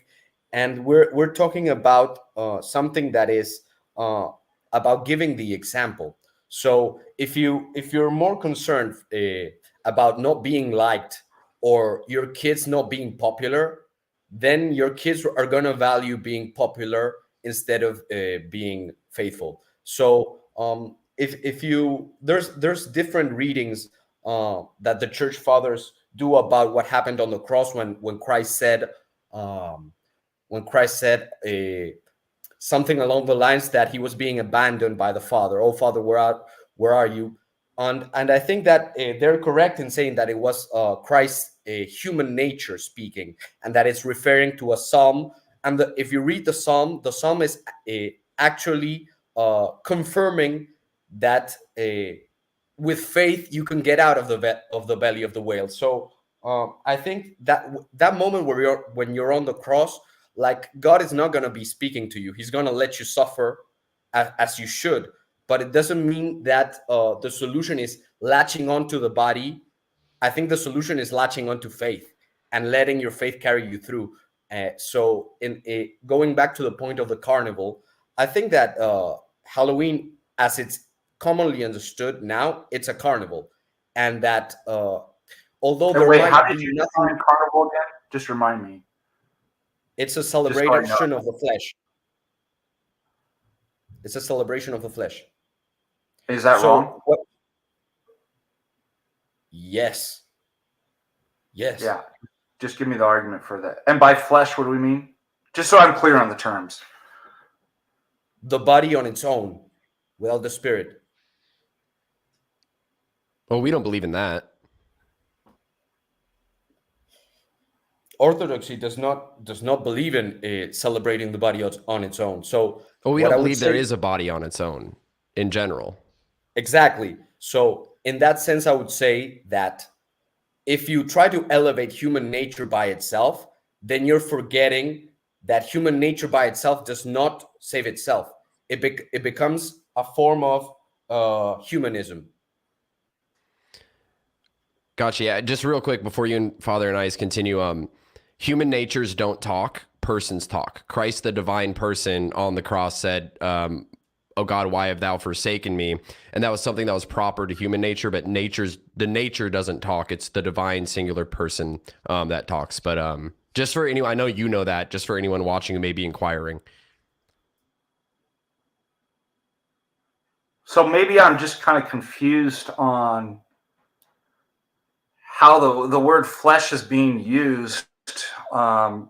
Typically, I would understand that as kind of passions. We're engaging in sensual pleasure to the detriment of the spirit. But that doesn't mean that. It seems to me that there are certain things that that are neutral, that they're not taking you upward, but they're not taking you downward. That it seems to me that orthodoxy is perfectly fine and enjoying things because they're enjoyable in their own right. Are they taking you higher up? No, but that doesn't mean they're flesh. So I have a very kind of precise meaning of flesh and passions is toward a servitude, right? Where I'm going downwards. And that's why I'm like, I don't think carnivals or drinking or celebrating in of itself, it could be just pleasure for the sake of pleasure in a neutral sense that I don't think as Orthodox we could condemn, right? Now, that's why I said you got to look at each individual and the fruits of it. If I start seeing this person's getting overtaken and it's taking them the other way, then I'd be like, you need to stop that. Would you agree? Yeah, definitely. So that's what I'm saying. Even if I say that Halloween's a carnival and engages in sensual pleasures, I wouldn't say that in itself is to be forbidden or that's what I mean. It's just a nuanced, I don't know, where are you at? And the other thing too is it depends on, where's my St. John of the Ladder, my icon, because I love pulling up visual demonstrations, but it really depends on where you're at the ladder. One of the parishioners asked Father Russell, is it wrong to listen to, we're specifically referring to Bob Dylan, somebody who admittedly, yes. Next question. Right there. Yes. Next question. Yep. Who admittedly sold their soul to the devil to get fame, and I'm listening to it, and I'm like, I already know what Father Russell's going to say, and he said no. In fact, if we applied that, I'd say you have to stop watching all movies because I'm pretty sure that every Hollywood actor has sold their soul to the devil. Okay, so the question then is, well, I can separate and say, look, this person's a bad person. Are the lyrics evil? Are they bringing me down? Most of Bob Dylan's, as far as I know off the top of my head, no. I can pick out certain music and lyrics that I'm like, you shouldn't be listening to that. It's bad. You're now, it's affecting you. However, if you're higher up on the ladder, now those things are distractions, right? So at a lower level, we start with, no, you don't need to give up your boomer rock, most of it. But if you're getting higher up, right? Why? Because like if you're advanced levels of asceticism, your whole life's engulfed in prayers, right? So now the neutral things actually are bringing you down because, well, I have to pick and choose. This is my routine and schedule. If those lower things interrupt the higher in that sense, then it is bringing me down. But for most people who are on the bottom rungs of, I think we could say, look, I'll have to look at your case. I'll have to look at what you're participating, where you're at spiritually, and then make a prescription. Well, who can do that? Typically the priest, right? So I just say, like, go back to your priest. And it's hard because is one person brought up on Twitter, what if I have a bad priest? Well, it's sort of like the education system, right? There's bad educators, but we don't throw out the whole notion of having teachers in education. It's like we still need it. It's still a prescribed way. And that's a very tough situation when it's like, who do I go to when the only person I have available to me isn't a good priest teaching what? And that's hard. There's no kind of patent answer for. Usually I'd probably advise them to, what I do, this works really well. I just point them in the direction of people who are wiser and more virtuous than me. I'm like, I don't know. I'm just a deacon. Go ask Father Russell. But Father, what if there is no one wiser and more virtuous than you? What if what if you're in that situation? I'll set them up and you knock them down, Chip. No, just to maybe do an analogy on the other side. Feast days are a blessed thing, right, Father? It's a blessed thing to celebrate one of the church's feasts. People can imbibe too much of the celebration where it becomes sinful and it becomes something that Wait, what? Exactly. Yeah, exactly. It's a good day, so I can't go too far with it, but it's a similar thing, right? A feast day is a blessed thing.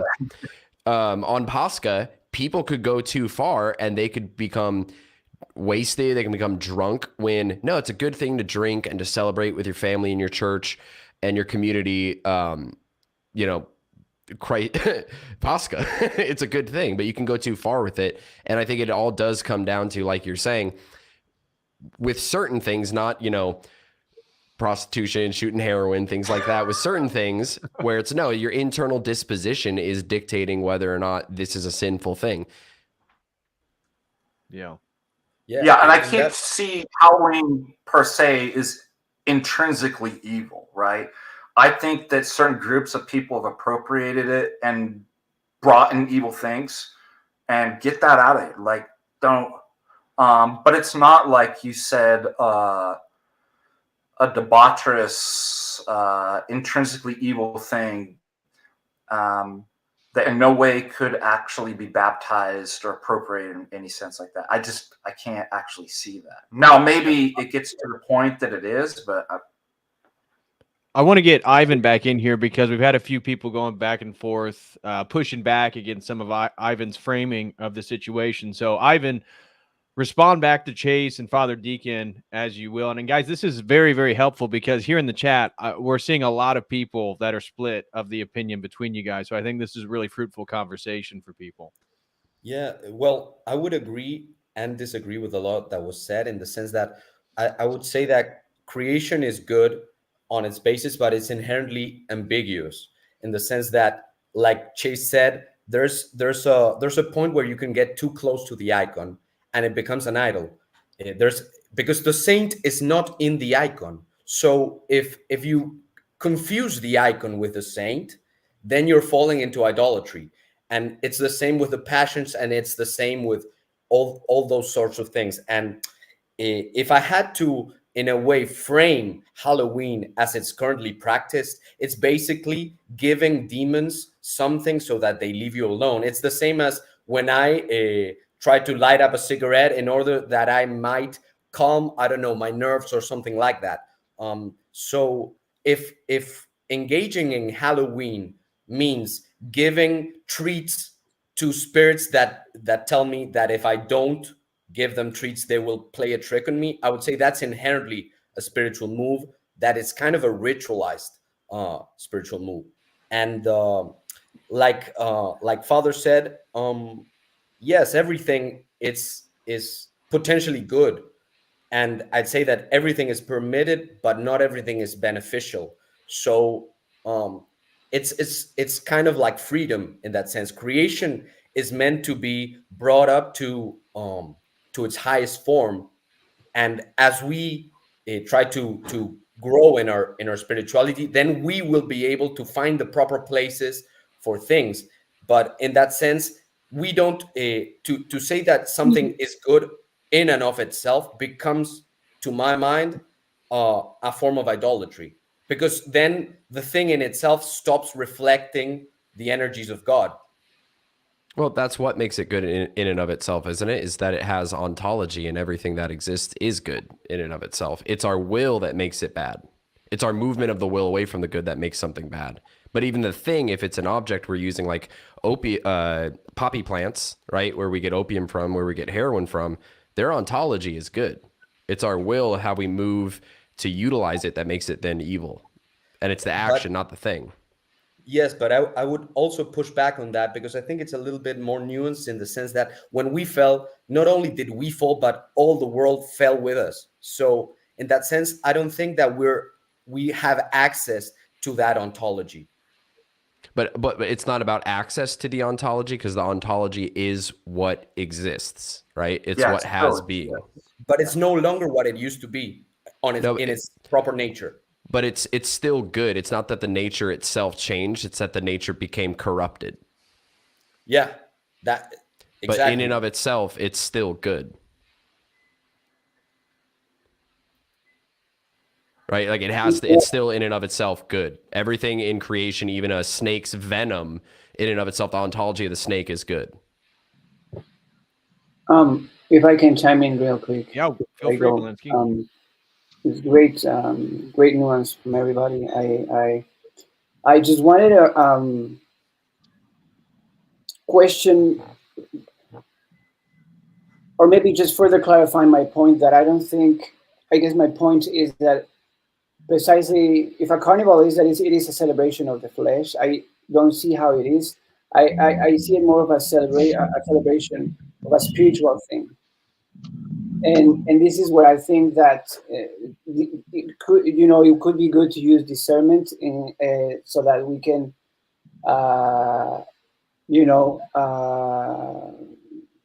discern with what type of spirits we are engaging, and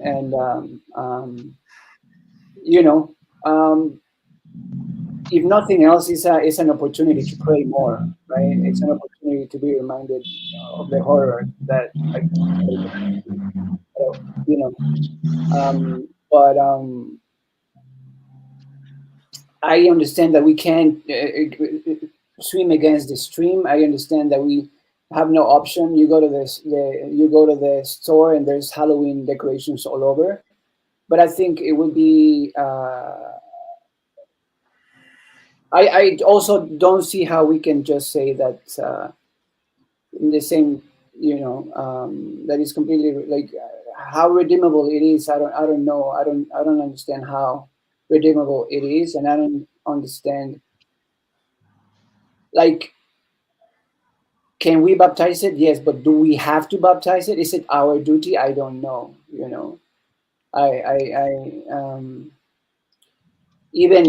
I don't have to interact with it or celebrate it in order for me to allow it and just to embrace the fact that it's not going to change, because that's the culture in which I exist.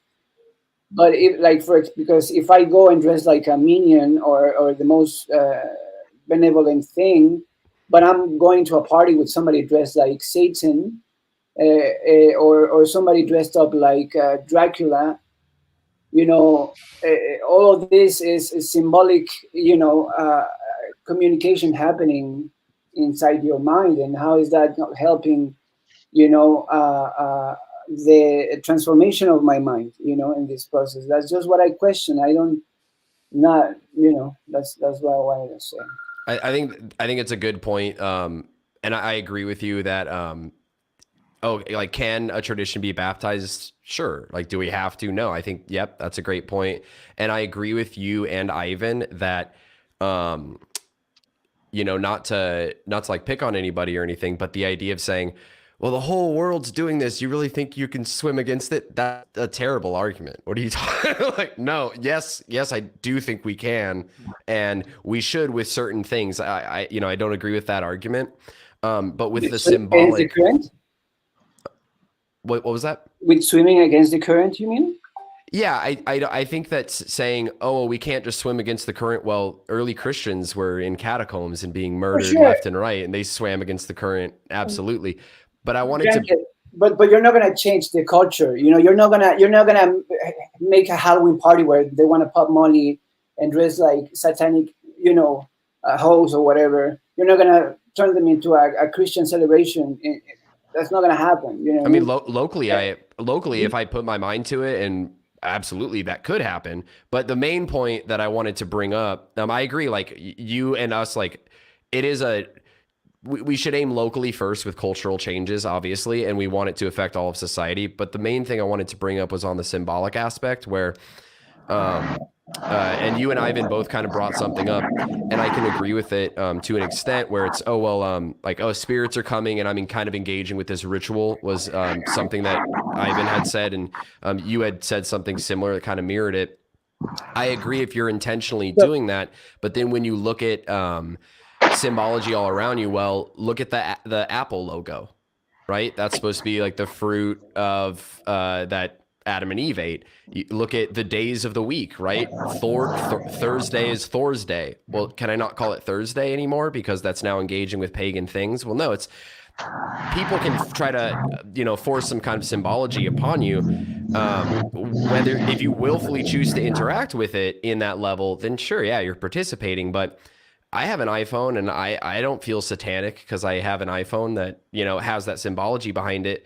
And I know that I'm not trying to go ultra, nuance, but I do think with certain things, there are those layers of nuance of how far do we want to take that principle. And I think that to me, and I'm happy to be corrected, but it kind of comes back to what Father Ananias was talking about of the internal disposition of where someone is at. And there's lines with that, obviously.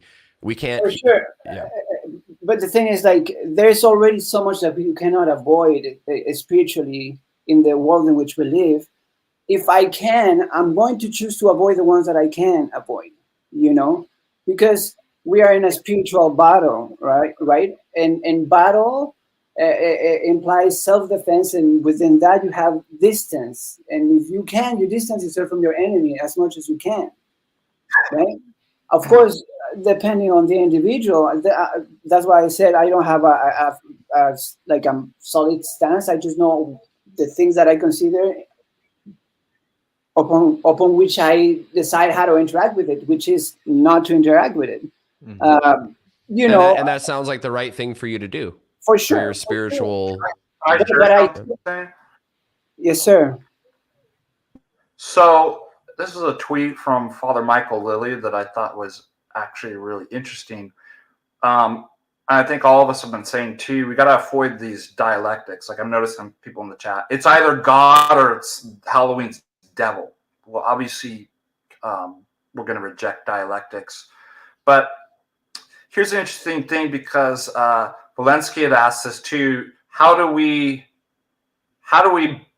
baptize secular holiday? How would that even work? Like if we're never going to change, we get some answers here. Father Michael Lilly says, please remember that condemnation of others that perceive this day as an innocent cultural tradition and refusing to show the basic hospitality and kindness to those at your door also shows a lack of Christian love. Perhaps the darkness you were trying to avoid is actually residing in your home and heart. My family does not participate in the modern American version of Halloween, but we do welcome a visit from our neighbors and offer them some candy as a small token of charity in a divided and hateful world. So part of this is, what does it mean to participate? It seems like a lot of stuff I've seen online is that would be considered participation. What Father Moses does, he takes his family to a trunk or treat, right? Where he separates it out of, and even though it's Protestant, it's not a Protestant service. It just means they're not engaged in, you're not going to find demonic Halloween costumes or something like that. So they're starting to see that, well, look, there's an innocent part of the celebration that it's good for kids to dress up. And I hate to say it's good to eat candy or something like that, but do you know what I mean? Yeah. But then refusing, right, that I lock my doors and I just pray in my house, that I refuse to participate in any sense, you actually end up you fall into the devil's trap, and you end up bringing more anti-Christian spirit into your home than if you were to just go, look, all right, this is some participation. I give candy, I let my kids dress up or something like that. I think that's a really good way to, it avoids the dialectics. It calls into question, in what way am I participating in it?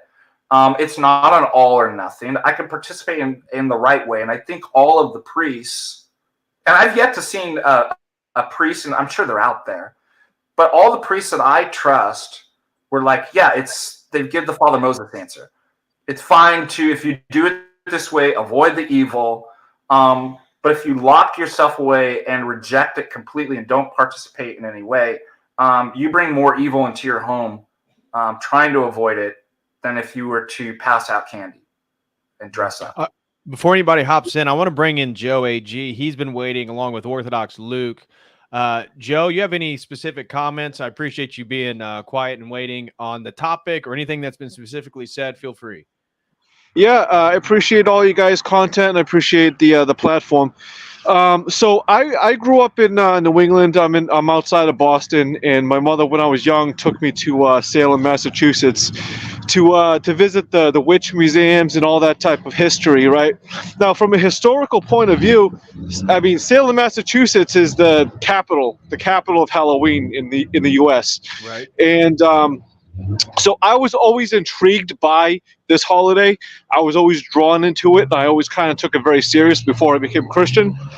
The thing that I realize now, though, is like you guys just said, how far do we take not participating? How far do we take not withdrawing or trying to find demons under every rock? Yes, we do have to take controlling the passions. And first of all, I'm a catechumen, so I can't speak completely. I just finished the Orthodox way, and so what I'm saying is, when I was a youth, I got into all this like death metal, type of lifestyle, just horror based type of stuff, watching horror movies every day, and that was a celebration of death. Now I realize that Christianity is the overcoming of death. So at what point do we stop trying to participate in the world and just overcome the world? You know what I mean? Through the resurrection, through the destruction of death on the cross and the resurrection. So, I guess it's sort of a balance. Like, now I don't really go to Salem very much. I used to live near there. But when I do go there, I honor those people who were mercilessly killed by religious people. And in that environment, those people who are actually serious about witchcraft, and I've actually preached there with Protestant friends, and I can attest that there are some serious witchcraft going on there. I can tell you that. It's home to the satanic temple as well. But those people are holding on to traditions passed along in rebellion to these religious folks that mercilessly burn these people for no good reason. And I have compassion for those people who are like, what is going on with this religious stuff? I don't want to have anything to do with it. But they are, the image of God in them is crying out for real spirituality. So so at least from my perspective, that is the conundrum. That is what I'm trying to solve. Okay. We appreciate that perspective, Joe, and God bless you, man. Glory to God that you've finished your catechism, or that you're towards being brought into the church. So God bless you, bro. Thanks for hopping on. Thank you. And then Orthodox Luke, you've been quietly waiting as well. Did you want to piggyback on anything Joe said or add to the conversation? Can y'all hear me okay? Yeah, we can hear you. Okay, great. Yeah, I think Halloween, I've taken an interest in it recently because I tend to get interested in this tendency in American culture where, and you also saw this in the Soviet Union, where you have this sort of almost like a Canaanite heathenism from theological relativism creeping in. And I'm not going to go full like fundamentalist Halloween is evil, it's Samhain, it's any of that stuff. I think really we kind of need to focus on like the royal path here.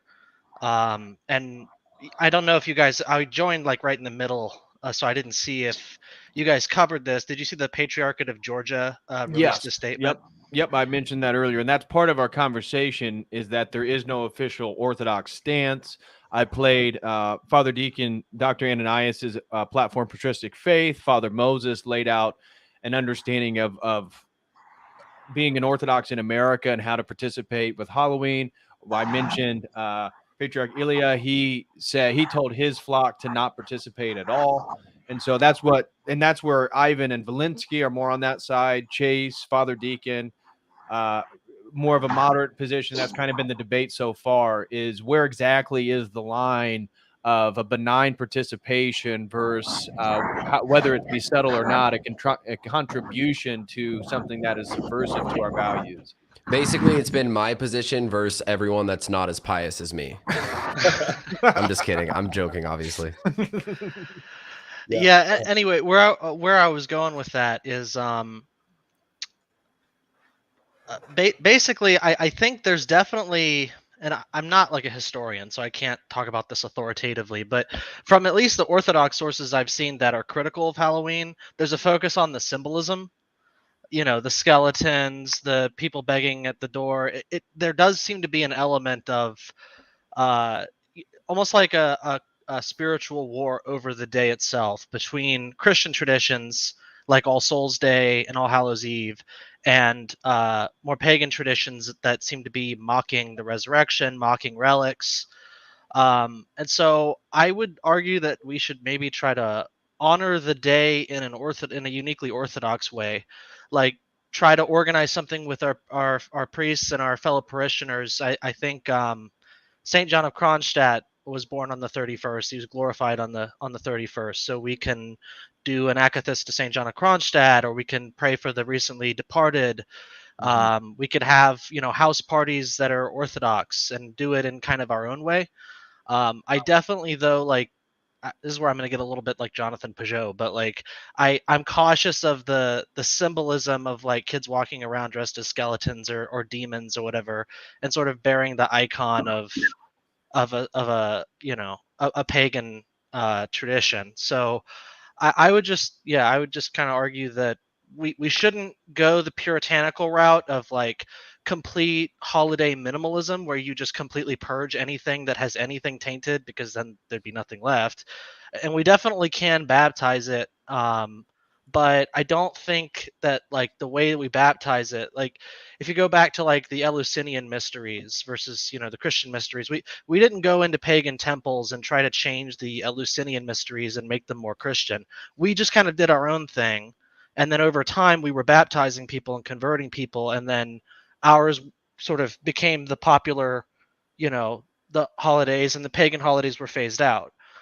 So I think maybe the way we should handle this is we don't ignore the day. We make the best of it that we can in an Orthodox way, like build our own living Orthodox tradition of October 31st. And it's still, Halloween is really still a living like holiday. It still changes pretty rapidly. Like the whole tradition that they have now of all these like adult Halloween parties, like it wasn't really as much of a thing 50 or 60 years ago. And I agree with your earlier caller that like if you're a single adult without children, you probably have no business going to that stuff. Like somebody's going to dress up as the sexy nurse. It's going to happen. But I don't think we need to like go the puritanical route of trying to destroy Halloween or not participating in it at all, but we can make something good out of it. I was going to go out and play bluegrass, but now I'm actually like wondering what. Every Tuesday night is the local bluegrass. I should call it Boomers Bluegrass because I'm like the youngest. Well, guy you know where there. that tradition came from, right, Father Ananias? That's right, from the devil.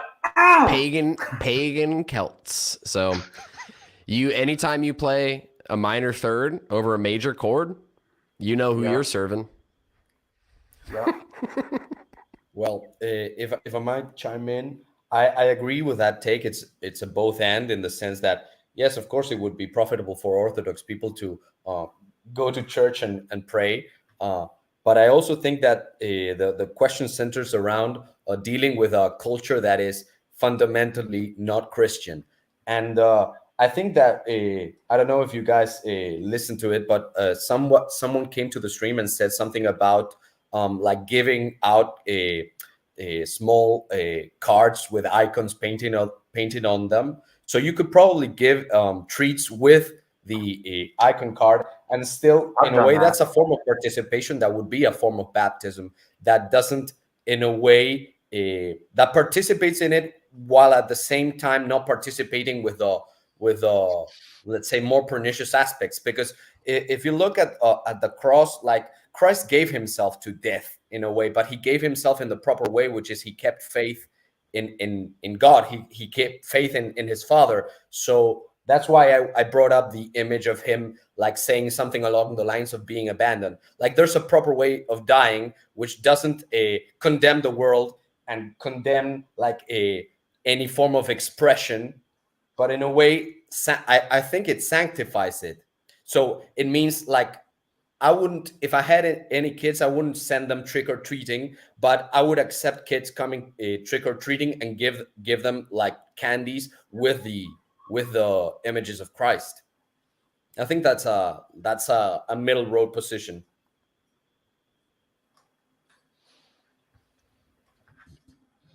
Thoughts on that? We have a super chat that came in, and this is a very important question. Shout out to Valentine. Throws in $5 over on Dono Chat and says, would it be charitable and nuanced to dress up as Yabara for Halloween and eat all the candy meant for the children?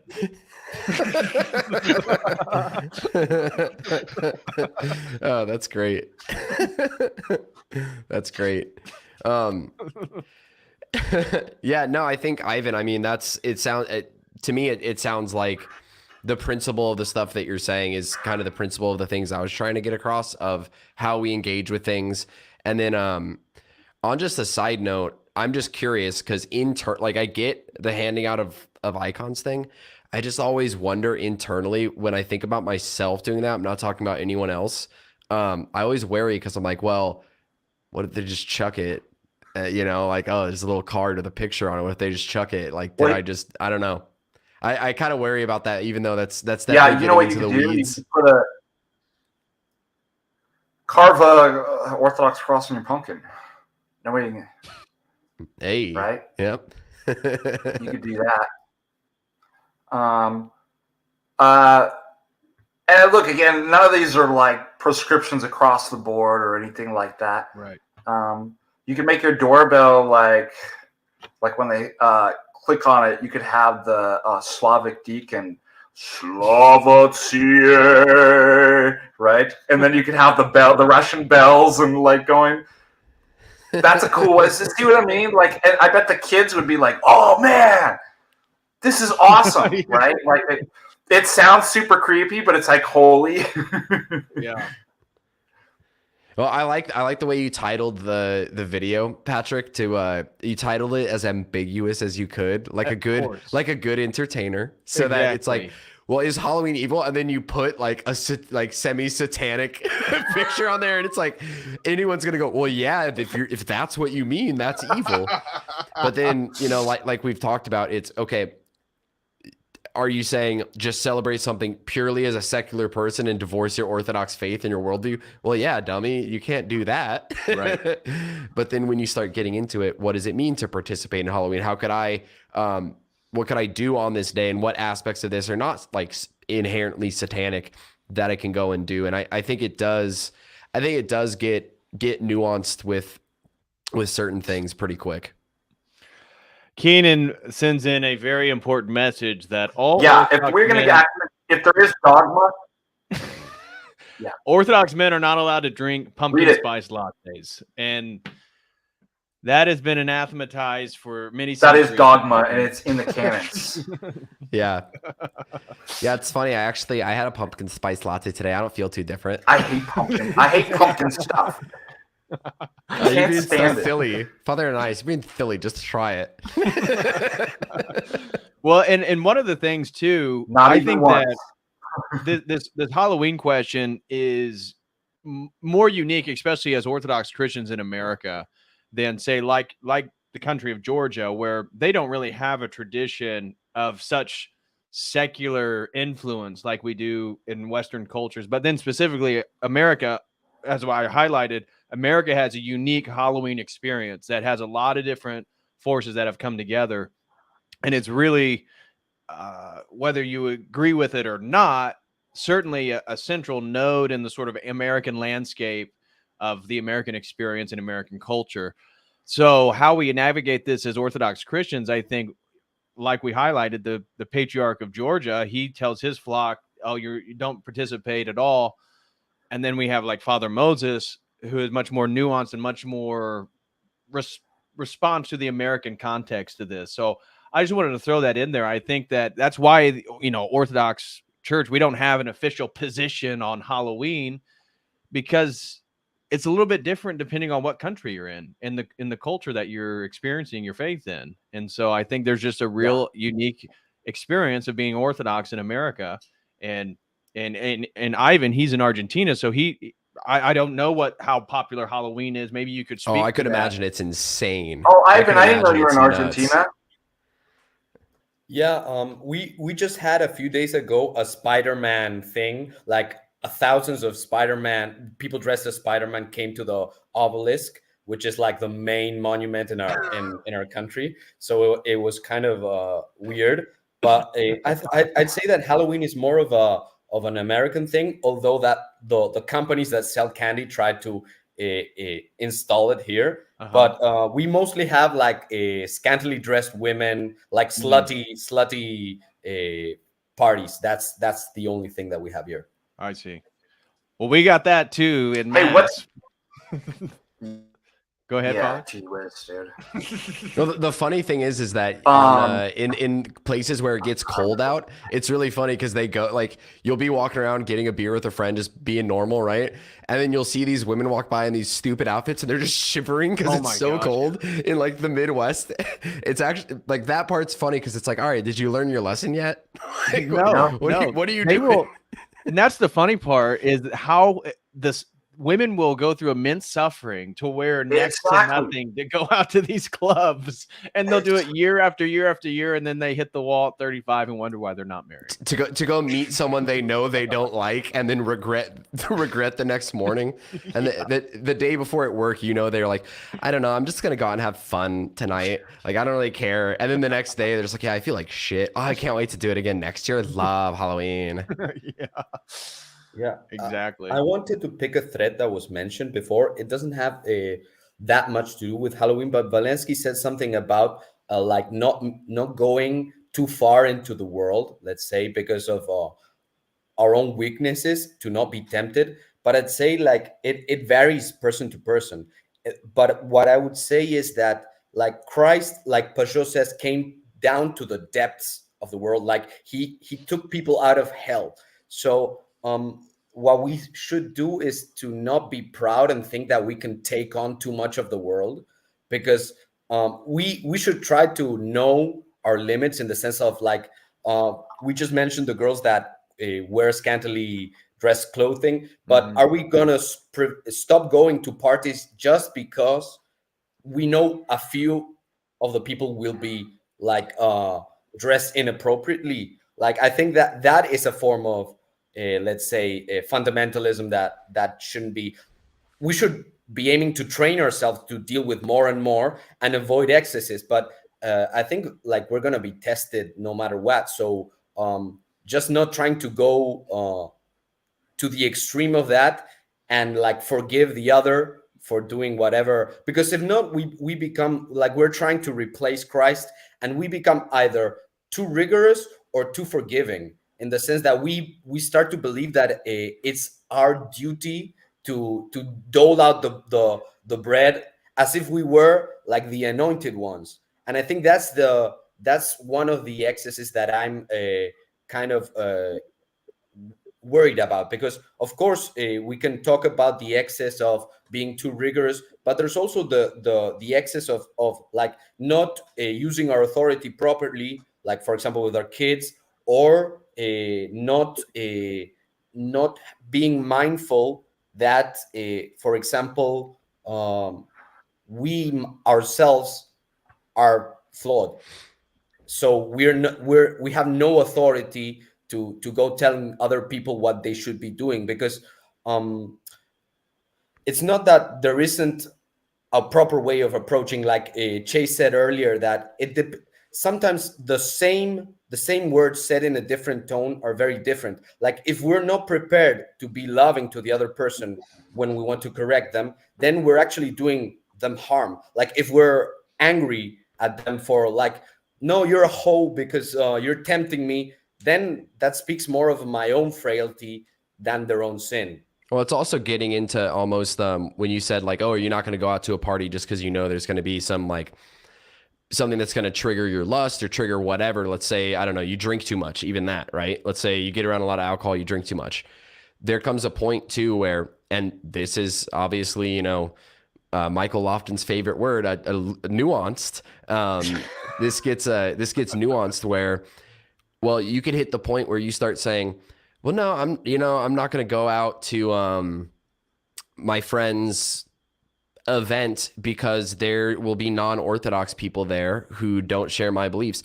Okay, well, who's going to evangelize to them, or at least just be a good person to them and be loving to them at the point where they eventually go, hey, like, what does this person have that I don't have? Because I'm sure we all have that babushka at our church or that old man at our church who they've brought in people into the church because they are just so loving that people go, dude, what do you have? Like, you have something I don't have.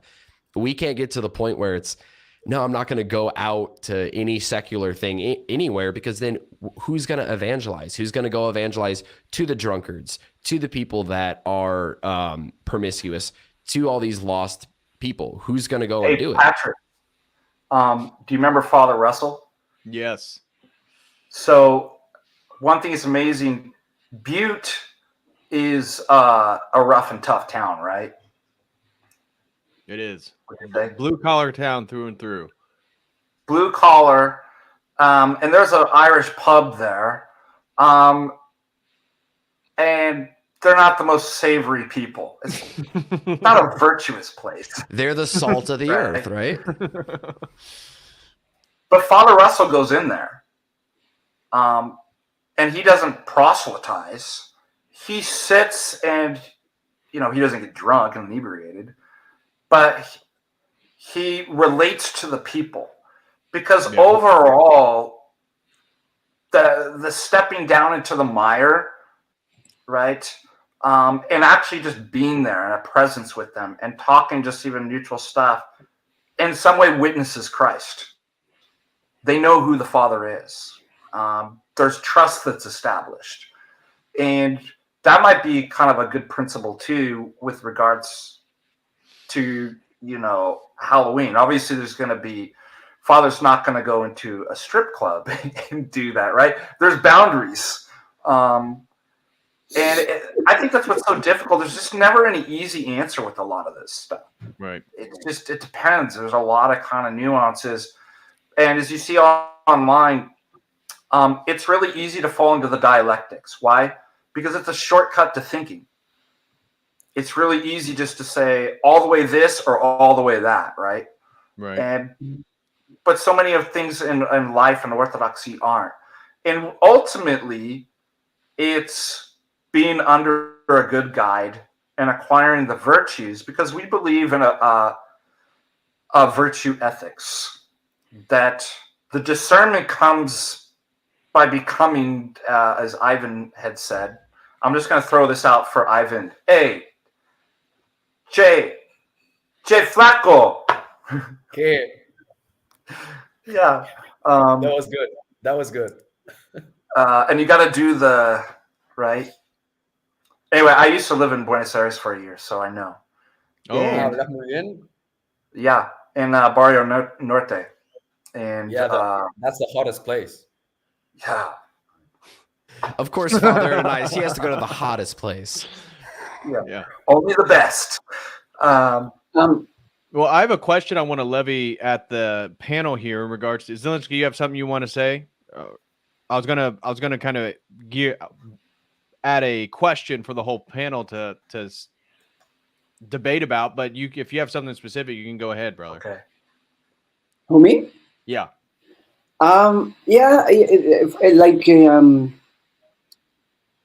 I don't want to seem like I'm unwavering on I'm being stubborn about my stances, because I definitely understand what everybody's saying and coming from. just don't fall on the left or on the right. However, I do still think, like the frog that is in the water that doesn't realize how hot it is getting because he gets accustomed to it. I wonder how unaware we are at the cultural temperatures, of our times. Because sometimes when I hear the conversation that we're having, I start hearing like I'm being funny, but I'm sort of putting it to the extreme. Like it's similar to like that LGBTQ pastor that wants to say that maybe the non-adapted creative have something to offer to us, and maybe the transsexuals have something to teach us about, like, what I mean? Like we start to, when do we confuse baptizing something with just allowing something? And I think that's something that is important to really have clear. And yeah, and just to pull a little thread on that, something that Chase was saying earlier about the chords, that if you play a certain chords is demonic. Well, if we consider chords as symbols, we know that symbols depend on their context to take different meanings, right?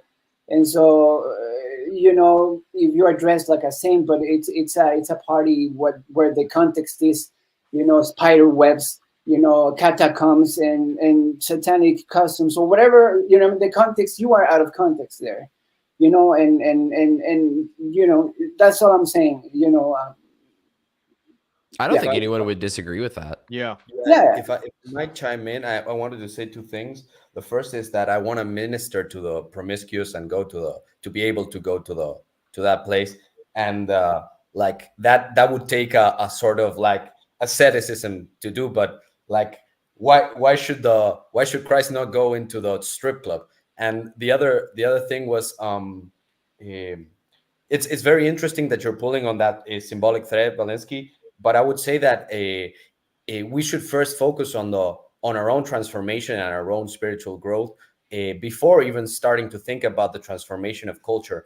And if it might sound a little bit black-pilled, but I'd say that we're already on the death throes of the world. Like, I don't know how long it's going to last, but I don't think that the world is going to repent. So if we look too intently on that, then we're gonna be damning ourselves, I think, ultimately, because like our salvation is not dependent on the world's salvation. I think that if we, at least my interpretation of the book of Revelation is that everything will be destroyed because of our sin. Like, even though Christ came to save us, not everybody's going to take that path, and it will eventually lead to destruction. So if our faith is in the resurrection, then we cannot tie our own spiritual path to the path of the world. Like, even though we're fighting a war that we're going to lose, like Prince Lazar. But we should lose it while keeping our faith. So, like, I don't mean to black pill you at all. I think that Christianity is the ultimate white pill, and that we should look to the resurrection. But if we're too intent on changing the world, then we're not focusing on our own salvation. We're not focusing on our own repentance. And if from our repentance the cup overflows, so much the better. But like, that would be my take on it. But DPH, you wanted to ask another question? Yeah, I want to address a few super chats real quick, and then I wanted to pose a question for the panel, and then we can kind of start winding things down. We had a couple of super chats come in. Nick said, STEM PhD and my prof's fave, maybe you can't handle bans. Yeah, I thought it was low IQ for you to talk about how you promote racism or consider a clergy gay because we pushed against Halloween. Yeah, you're not, whether you have a STEM PhD or not, PhDs are ridiculous. I'm getting a PhD. A lot of PhDs are retards. I have one, and it's ridiculous. Yeah, that doesn't mean, and you can account, right? People in the academy That means nothing. But once Patrick gets his PhD, can I just parrot every opinion he has, which I think me and him pretty much agree on everything, and then now it's valid. So right. But anyways, I do appreciate the £2 or €2. I think it's pounds. Then Brody Alexander said, Blessed Father Rose gave up his beloved classical music. He mentioned that when Father Deacon was talking about where you are on the ladder of divine ascent. And maybe, for Father Rose, maybe giving up classical music, that's where he was on the ladder. And maybe for the others of us who are on the earlier rungs of the ladder, we're not there yet. And so you can listen to your Bob Dylan. So just depends on where you are. That was the point that Father Deacon was making. And then Shay throws in $2 and says, thank you, DPH and Father Deacon. Well, thank you very much, Shay. And Brody sent in another $2 and says, give out icons. The gutters would be littered. No. That's what I worry about. Well, I pointed out that a person at my church highlighted that they would pass out little paper icons with candy. And this was actually something that some of the kids in the neighborhood were excited about because they would actually keep the little icons. Now, were they Orthodox? No. They probably came from somewhat of a Christian family, but they thought it was cool. And my godfather, Subdeacon Mark, he would always dress up as a saint. And so people then ask him, well, who are you? And then he would explain what saint he is. Again, and that would go into the next day, All Saints Day, All Souls Day. But yeah, I guess it could be if all Orthodox are in the same neighborhood. But go ahead. What was that, Father Deacon? When I used to live in California, sometimes I just set up an icon with a candle. So you don't have to worry about it getting trashed or anything like that. But there's a holy presence there. And then give them candy. And they're like, oh, this is the Orthodox home. That's another way around it too. Yeah. But I get your point, Brody. I guess if you were passing out a lot of paper icons, maybe they would throw them away. From the conversation, I've never done it, and this leads into the question I'm going to pose for everybody. But they talked about how this was something because it was so unique that they were the only house in the neighborhood that gave out these little cards that kind of shimmered, that they were icons, that the kids loved them. So maybe that is a good way to sort of bring in a Christian presence for the children along with participating. I'm not sure. And then our beloved sister in Christ, Rachel Wilson, sent in a super chat from Rachel and Andrew Wilson. Just want to support. God bless. Well, thank you so much, Rach. God bless you. We love you and Andrew. Wish you guys nothing but the best. And now this leads into the question that I wanted to pose for everybody, is that I don't think anybody here has children. And yet it sounds like one of the things that has been hinted about but not explicitly addressed is, what do you do with children if you do have children, you're a parent? Because in the American context, as Father Moses highlighted, there does seem to be a benign dimension that Halloween can offer. Now, something that I will say, and I thought about this recently driving around the small town that I live in, is it does feel like Halloween decorations have become a little bit more sinister since I was a child. I remembered like orange jack-o'-lanterns and like a lot of Halloween themes, like Casper type ghost stuff. Yeah, goofy, campy stuff. Yeah. And I was just driving around the place where I would go trick-or-treating as a kid. It was a place in the town where everybody decorates their houses. And maybe it's the orthodoxy in me. I don't know. But I was looking, I was like, man, some of these decorations, they feel a little bit more sinister than they did when I was a kid.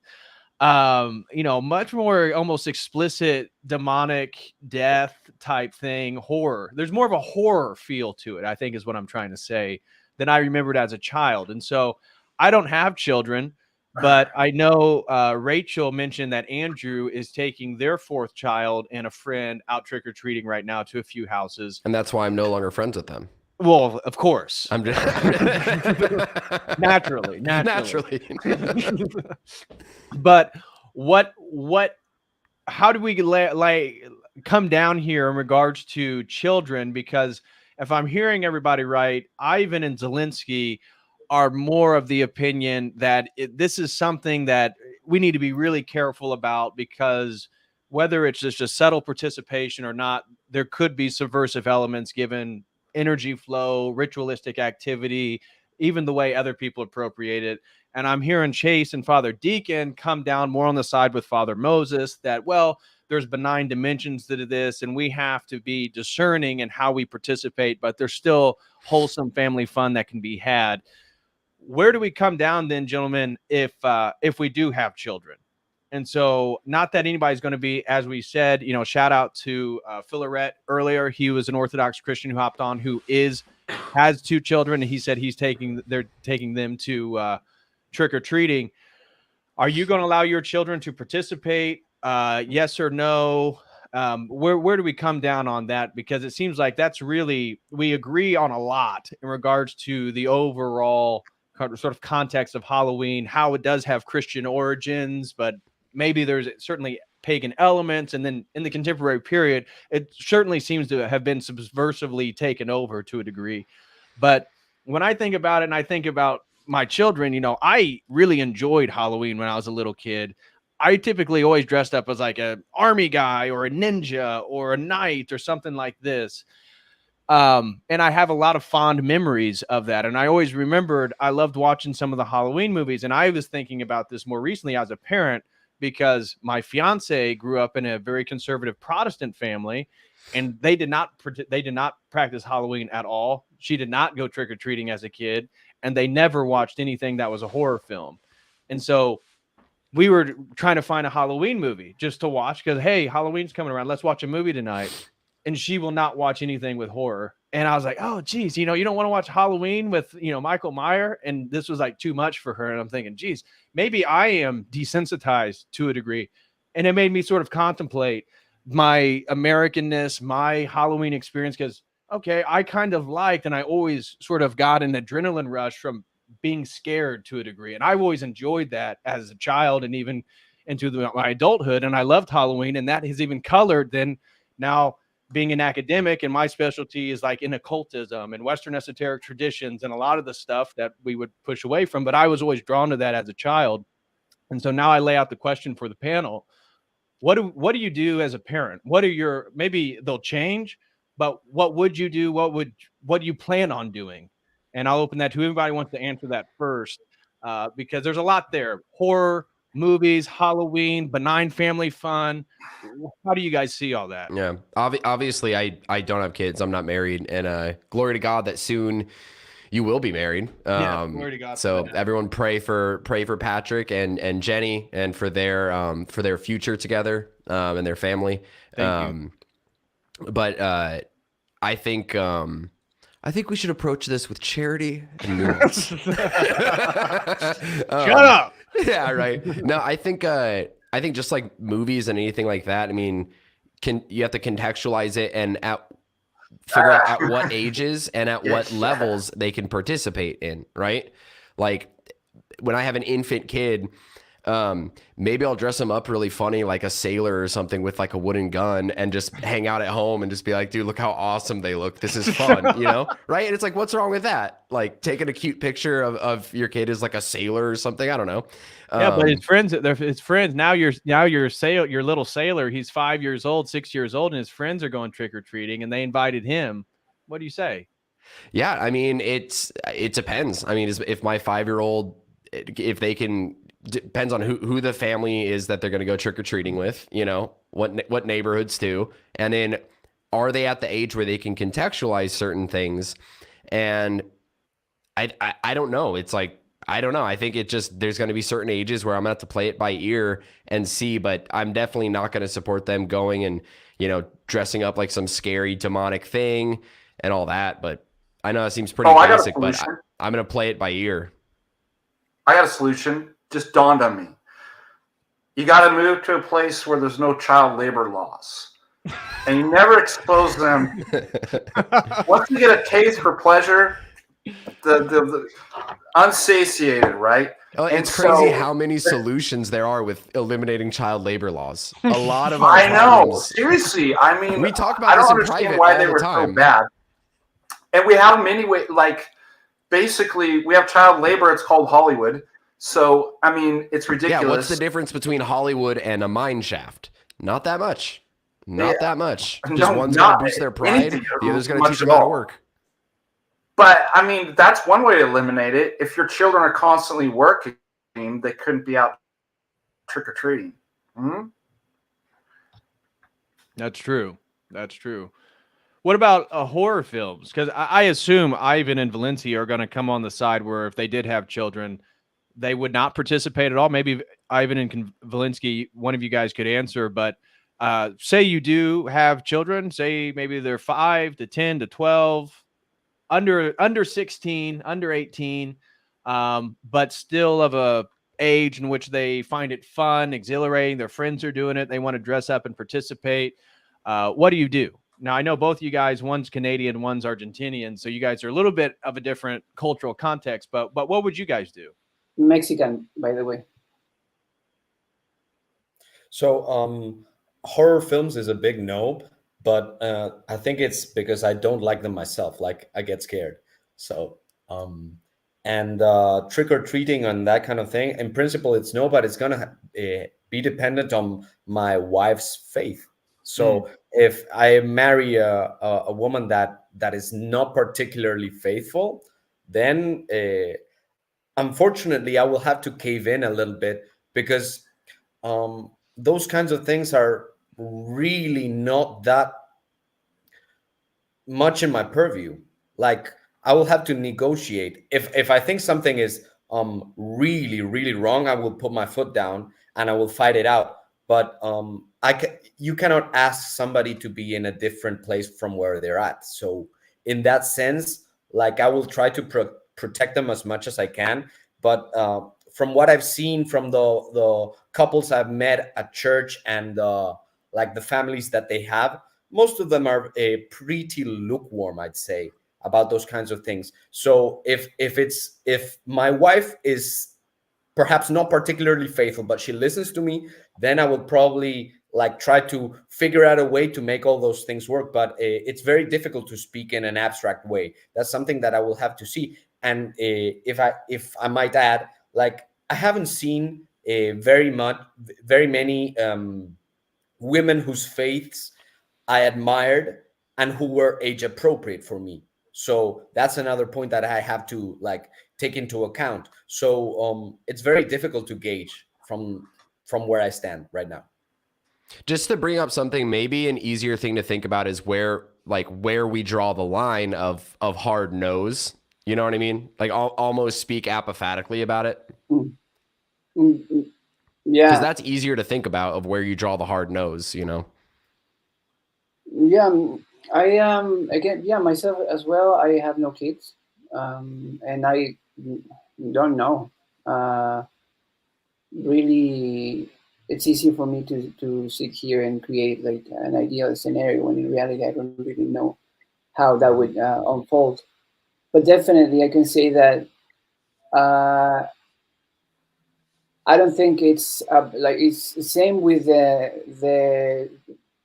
with drugs and same with any kind of engagement with the world. I don't think it's a matter of when the moment arises, I gotta come up with a solution. It's more of a how do I from day one raise my kids so that when she or he faces the world has the necessary tools to discern the spiritual challenges that she or he could find. But definitely, I would definitely make them aware of the fact that the life reality is more than what you can see and touch. That there's implications to your decisions, internal and external, and that my intention is always to for their benefit, but it would also always be hand in hand with allowing them to exercise their free will, because what I meant when I said you're not going to change the world is like, well, maybe that was not the best way to phrase it, but what I meant is like they're going to go to school, they're going to have friends, like life it's going to be what it's going to be, and so that's where I would come in regards to Halloween and that stuff. And about horror movies, I've always been of the idea that you are what you eat, and it's not also just physical. but it's also, right, it's like the type of content, the music that you listen to is going to be who you become also spiritually, right? So for me, I mean, I just don't watch horror movies, but yeah, and it depends on my wife, my partner for sure. But I just wouldn't look for a partner that is not somewhat aligning with my values and lifestyle. So The horror movie thing is interesting because it's, I mean, like, I don't enjoy straight horror movies. Anything of like what was that movie that came out in the early 2000s, like Hostel, where it was basically Saw but without the gadgets, and it was just people like getting cut up, and you know what I'm talking about. Yeah. I didn't watch that, and I remember all the commercials and friends going, "This is awesome," and I was raised, atheist. I'm like, this is stupid. But then there is horror movies like what's that film with Jim from The Office, A Quiet Place? That's a really good movie. That's a horror movie about a dad protecting his family and his pregnant wife, and they're praying at the table, and it's a danger for her to give birth to the child, but it's a horror movie that actually has a good message. What's the movie? A Quiet Place. I don't think I've ever heard that one. That would be a cool movie for you to review. Psychological thrillers.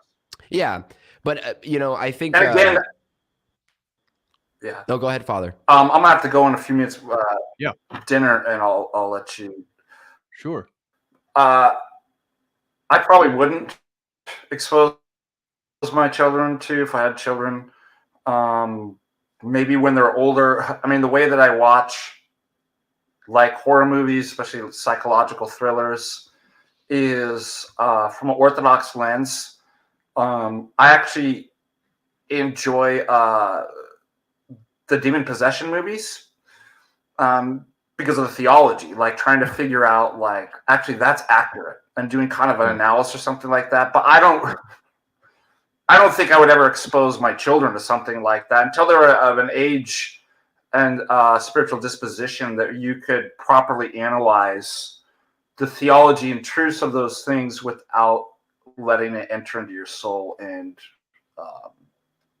doing damage or something like that. Yeah. But I think I was 12 when I watched The Silence of the Lambs. Well, I'll tell you what scandalized me. I watched. I don't. It must have been accident because I can't imagine my parents ever letting this happen. But I saw The Shining when I was really young, and that traumatized me because I had that big wheels. I related to that kid, and that was a movie about possession. I had that big wheel. Like, I'm sorry. That's you see yourself in the character, and you're like, oh my gosh. Could you ride it anymore, or was it done after that? You couldn't even ride the big wheel? No, I rode the big wheel. Yeah, but Fearless. Yeah. Have you ever seen where they take the music out of The Shining and it's like not scary at all? It's just dumb. No. Well, and that's what made me really question myself, because when I was trying to pick out a Halloween movie and she's like, "Oh no, I won't watch that. No, I don't want to watch that." I was like, "Dang, I feel like I'm kind of desensitized to all this stuff." But like Father Deacon said, I have a lot of text on magic, not because I do it, but I research, I try to expose it. And this was a conversation I had with my priest. He was like, "Well, I heard Orthodox Christians say, oh, these should never be in your house." And I have an icon right here of Saint Cyprian of Antioch and Justina. And Saint Cyprian of Antioch was the greatest magician in Antioch, and he burned all his magical text. But my priest said, "Well, what you're using them for, is for a noble reason. You can keep your books. You don't need to go burn all your books on magic, because I talk about it in a scholastic academic But you're not sense." doing the practices. I'm not doing the practices, no. But there's Orthodox priests, clergy, that would say don't have any of them in your house whatsoever, and that if you do, you need to get rid of them or burn them, because they can carry energetic forces and like that. So I have an icon of Saint Cyprian and Justina blessed, so that they then look over my bookshelf that's all full of psychedelic and magical text. It's like 5 rows of books. Mm-hmm. But I just lay that out because I think I realize that sometimes I like things that she definitely is way more sensitive to the demonic or anything with blood or murder than I am. And I think it's partly because my parents, I grew up in a house where they love to watch what I call murder porn. It's like the 48 Hours mysteries. There's always an adulterous relationship. Somebody gets murdered, and it's like the whodunit. My parents Like love that. like the Humphrey Bogart stuff. No, more like the more contemporary stuff, like the Okay. true crimes or 48 hours or stuff like that. But I don't know. I think I was a little bit desensitized. But it's kind of like with war films. Oh, sorry, Patrick. Yeah. No, go ahead. I just want to, before say, Father Deacon leaves, we have a question. So Father Deacon, don't leave yet. Go ahead, Jason. I was just going to say, like with, and you know, I think that there is some films where it's like, there's nothing redeemable here unless you're going to literally go, okay, guys, I watched this film and there's nothing redeemable here. Everyone know this is just overt satanic garbage. I think there is things like that. But then with like, you know, grotesque things like violence, certain war films, like one of my favorite films right now is 1917. I think that's one of the best films to come out in the last like 20 years. Yeah, it's a good film. That film is heart-wrenching and it does not paint war in a pretty picture. I'm not going to show that to a kid. When my son or my daughter is like 16, 15, 17, depending on how they are, I don't know the exact age, but at least, probably mature, they're mature enough, right, to contextualize this. I'll watch that with them, and then we'll talk about it after, and I'll go, look, there's like, those are our main characters, but there's no good guys, bad guys here. This is just a tragedy of war, and there's no, this isn't good, and contextualize it for them. But I think certain horror films and certain things could be that way. But then obviously there's ones where it's like, dude, why are you even watching this? Like, what really, like, this is absurd. There's a line. Right. Okay, so Duffhead said in a super chat. No, Father Deacon has to go. He says, wish I wasn't too busy. And Duffhead, thank you so much. Very generous super chat. Sends in $50. Thank you so much. He says, wish I wasn't too busy to jump in and discuss, but great back and forth tonight, gentlemen. I would only ask for everyone's opinion on dressing as, he says, Buddy Christ for Halloween. Not that I ever did this in the past, but just curious. God bless y'all. And so when he says Buddy Christ, I don't know if that was a reference to somebody else. I assumed he's trying to say Jesus Christ or... No. There's a Jesus Christ that he's like a cool Jesus Christ that does like it's the gesture. meme. It's the meme. Oh, got you. Okay, so that's what he's asking. No. So... Absolutely not. I would definitely say don't do that. Yep. What about saints? Saints, yes. What about the mother of God for a woman to dress up as? The Theotokos. Ooh. That's tough. It's interesting because the holier you get, the more I don't even want to like touch, or, you know what I mean? Do you get that intuition where it's like, oh man. Yeah. Yeah, that I don't know. So Trinity's definitely off limits. Dress up as the entire holy. I'm gonna dress up as the Father. I'm gonna. Could you imagine? Oh my gosh. I don't know. Intuitively, I'll have to think about that some more. But the Theotokos is so pure and so holy, most holy, pure, the most blessed, the mother of our God. That I don't even want to get near that. I'm afraid. You know what I mean? Like I'm afraid that like putting in light and making fun of it could end up desecrating. Yeah, I agree. I feel intuitively the same thing about the saints. Yeah. Well, that's what my spiritual father and even my priest, they actually recommended as an adult, if you're going to participate, to go as a saint.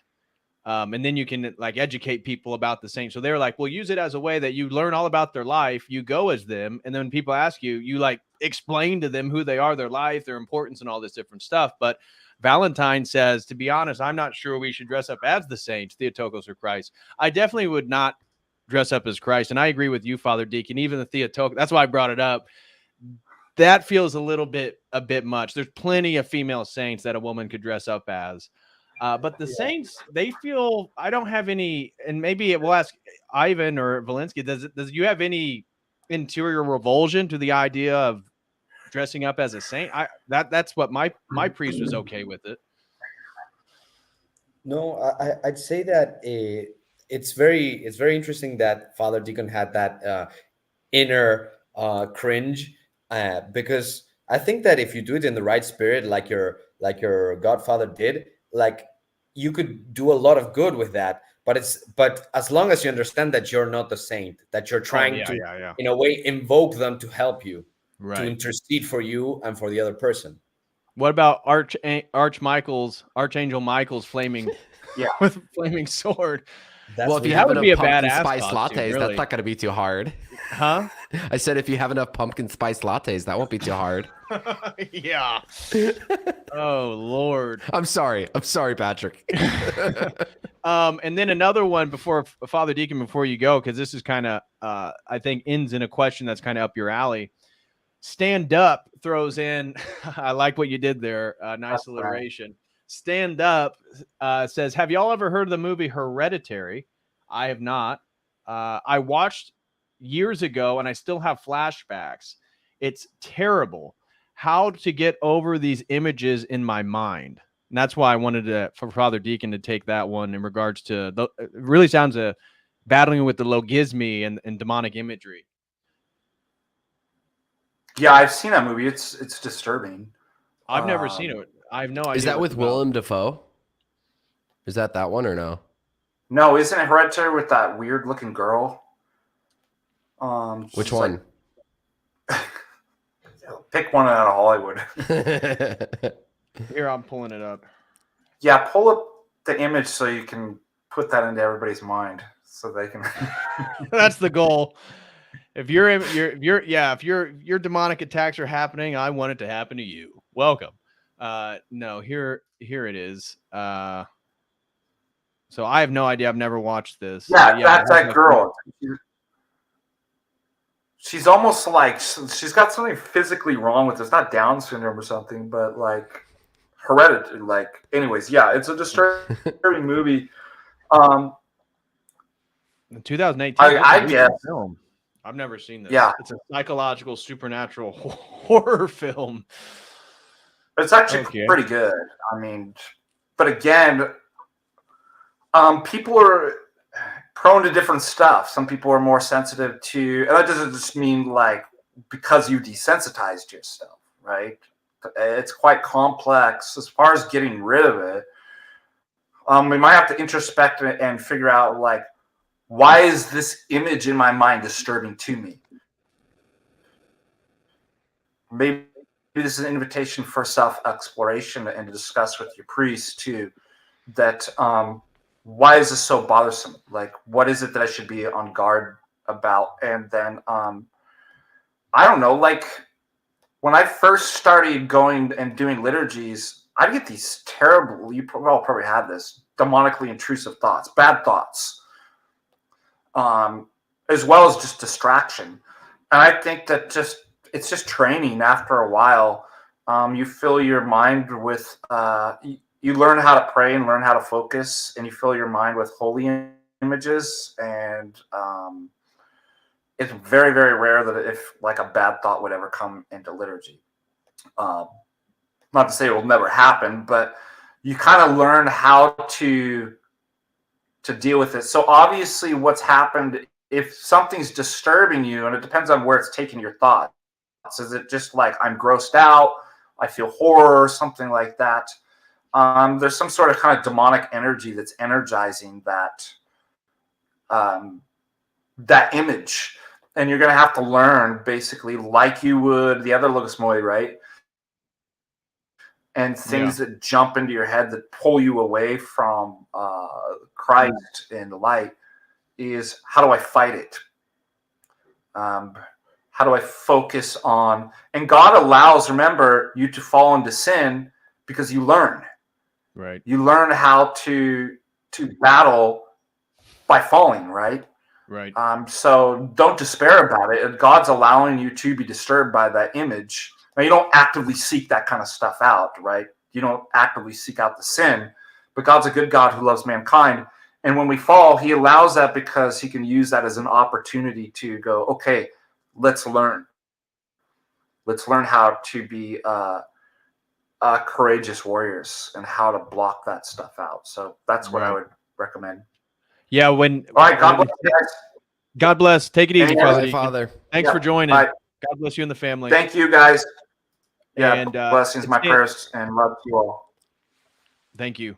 And Stand Up says, yes, it was shocking images and demonic imagery that messed me up badly. And I was thinking, when I was younger, I thought, oh, I want to be exposed to these like horrific images so that I felt like it would empower me in the sense that I could look at things and not be revolted by it. But like Father Moses says now, like once you actually have innocence, because when you're a child, you're constantly trying to like transgress. Yeah. But then once you're a parent and then you have children, now you're constantly trying to preserve innocence. And so it's like a totally different game from being the kid to being the parent. And I see that now. It's like, man, I don't think I would allow my children to see a lot of this stuff just to preserve their innocence, especially now that I have a fiance and her parents did a very good job of preserving her innocence in regards to seeing images. And now she's very sensitive to it. And I'm kind of desensitized to it. So yeah, it's an interesting conundrum there, you know, because this movie Hereditary, you know, maybe I'll do a movie review with it with BLA, but can't have the fiance watch it. Yeah, it's interesting. I remember, I think I was like 14 because I was living in Massachusetts at the time, and my friends they would talk about stuff that they weren't even interested in, literally for the point of like, well, like when you're like 17, 18, I hear like people do this stuff, and we'd start talking like that, and we would search out just like whatever, just because it was a transgression. It is a really interesting thing that we do. Yeah. And that's going to be a real battle as a parent to try to prevent your child from doing, especially with now that the world just sees so more, again, maybe it's just my eyes have changed, but it just seems so much more satanic than explicitly than when I was a child. I think it is. I think it is. And everything's at your fingertips, right? Yeah. What do you want to see? Can you type? Yeah, you can see it. Like, even if it's CGI or something, you can see pretty much anything you want to see. Right. Yeah, that's the world we live in now. I would also add that it's important to guard your own innocence, in the sense that you don't want to have bratty children, because bratty children will like test you as a parent in ways that you don't want to be really tested. Like, I see it all the time. Even children from Orthodox families who are like on their path to becoming full-blown narcissists, because parents don't parents want to be liked so much by their child that they don't discipline especially them. nowadays. It's the buddy, right? Yeah. I see this so often. It drives me nuts, and I don't mean to cut what you do they off, call Ivan. it? What's the parenting style? There's a whole style they call it, Patrick. It's like it's like not like I don't know. It's basically it's a parenting style that's being pushed now, where it's just let them choose what to do and just don't guide them at all. Well, my dad was the total opposite because he was a military guy. So I was like, I did not have like the buddy experience with my parents growing up at all. They're like old school boomers. So they're like old for the boomer generation. And now we're great friends as an adult. Now I'm great friends with my parents. I love my parents, but I see the younger people and the inability to discipline children. Like you said, Chase, it's like your child's 3 and they're like trying to have a conversation with them after they're like making a scene out in public. It's like, what?